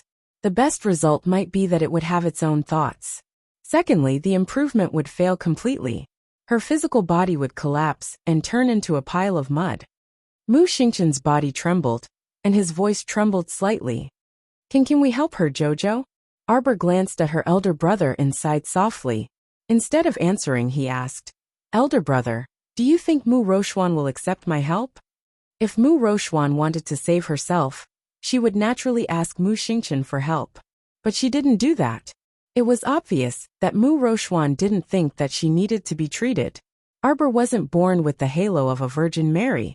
She didn't have to save everyone she saw since Mu Roxian had asked Big Brother for help. She naturally couldn't just stand by and watch. But if the other party didn't ask, she wouldn't necessarily be willing to meddle in other people's business. The little stoic's question dumbstruck Mu Xingqian. He stood there in a daze, unable to speak. That's right. How could Rochuan accept Jojo's help with her arrogant personality? Chapter 53-53. Back then, when Rochuan was struck by lightning, she refused Jojo's help no matter what and treated Jojo rudely. The scene was still vivid in his mind. One could imagine how much Rochuan hated Jojo in her heart. With her pride and loftiness, it was impossible for her to beg Jojo, even if this plea could save her life, and perhaps give her a new life. After all, After Mr. Su of Beiwang Valley met up with Fairy Huang He and the others, the research and development of the antidote had entered a rapid development stage. After a period of experimentation and final research, they should be able to successfully develop a solution that could overcome or save her. But the premise of all this was that Rochuan had to speak up and say that she wanted to break away from the heavenly fate and detoxify herself. Otherwise, with his understanding of his sister, Mu Xingchen knew that his sister would never take the initiative to help and insist on chasing after Rochuan, begging to detoxify her. However, Rochuan was unwilling to speak up. If Mu Xingchen glanced at Arbor hesitantly, Mo Lian frowned slightly, took Arbor's little hand, and walked out of the courtyard. With a cold expression he said, "Big brother, you'd better think carefully. Are you going to ruin your good relationship with others for the sake of an ignorant woman?" Mu Xingchen was speechless. Brother-in-law's words were almost a threat. In other words, if he spoke up, brother-in-law might be the first to break off relations with him. Mu Xingchen was a little distressed. He knew that he was indeed being a little too forceful.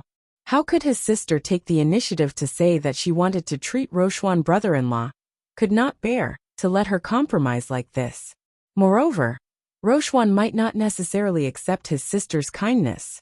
But how could he bear to watch Rochuan walk step by step into the abyss of death? Thump. A small winter date, separated by the courtyard wall, suddenly fell on his head. Mu Xingchen looked up and saw Xikong Fuling half hanging on the wall, suddenly smiling brightly at him. Mu Xingchen leaped and landed on the wall, asking with a puzzled expression, "Why are you here? Would you believe me if I said that I'm here to watch the show?" Mu Xingchen's expression was indifferent. Miss Xikong came all the way from the River of Forgetfulness to Dragonflame City to watch the show. Looks like he's really free. Please forgive me for not keeping you company. Hey.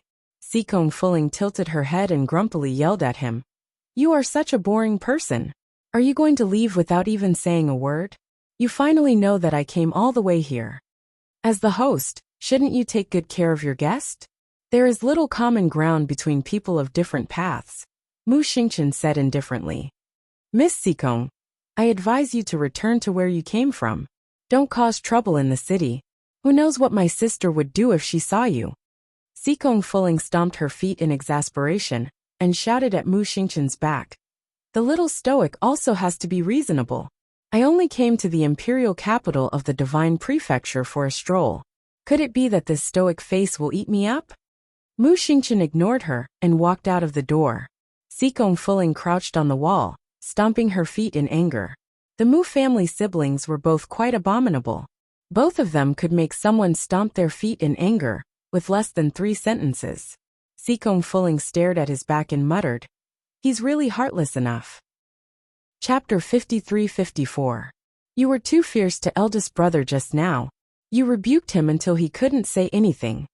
The little stoic tugged at Emolien's hand and pursed her lips at him in displeasure. Then look at him, he's so indecisive and hesitant. After eldest Miss Mu pretended to be pitiful, it looks like he's about to switch sides immediately. Emolien was furious. I directly interrupted him to prevent him from saying anything that would cause you to be mistreated. Simply baffling. Eldest brother sometimes looks like a rather astute person, but sometimes he looks especially muddle-headed. He even planned to beg you to go over and treat Miss Mu? Our crown princess isn't a medical lady who saves this, and saves just anyone. What does it have to do with us when other people are bent on seeking death? Your eldest brother is really... The little stoic listened as this man prattled on, and on about big brother this and big brother that, thoroughly dissing big brother. She found it funny for a moment, but she also couldn't help but feel touched. Jojo's Lotus always stood by Jojo's side out of habit, and rebuked anyone who didn't treat her well. This kind of unreserved trust allowed her to do anything without the slightest apprehension. The little stoic pursed her lips and squeezed his palm with her soft hand. Don't be angry. Eldest brother, he has a simple and honest personality. He naturally couldn't bear to see Mu Rochuan in such a miserable state. I understand eldest brother's thinking. In the end, she's still his younger sister. If he could help her, he would definitely spare no effort to help her. Prince Mo's handsome face was taut. But he still can't push you out and compromise. The little stoic reached out and pinched his chin with all her might. She looked at him with curved eyes. I've never been someone who would suffer grievances. Mu Rochuan herself didn't even want to turn back, so how could I possibly drag her back? My relationship with her isn't that good. Besides, my dead mother is still between us. In the end, she's still Mu Qingya's daughter. Her mother and I have a blood feud. Although everything has come to an end with Mu Qingya's death, the grudges between people are not so easy to end. Besides, Mu Rochuan herself doesn't wish for us to drag her down. Let her be. Mo Lian gave a MHM and said with a nod, It's great that you can think this way. I was so worried about you. In order to give eldest brother face, you had to sacrifice yourself to do something that you were unwilling to do. The little stoic grinned. I'm not that stupid.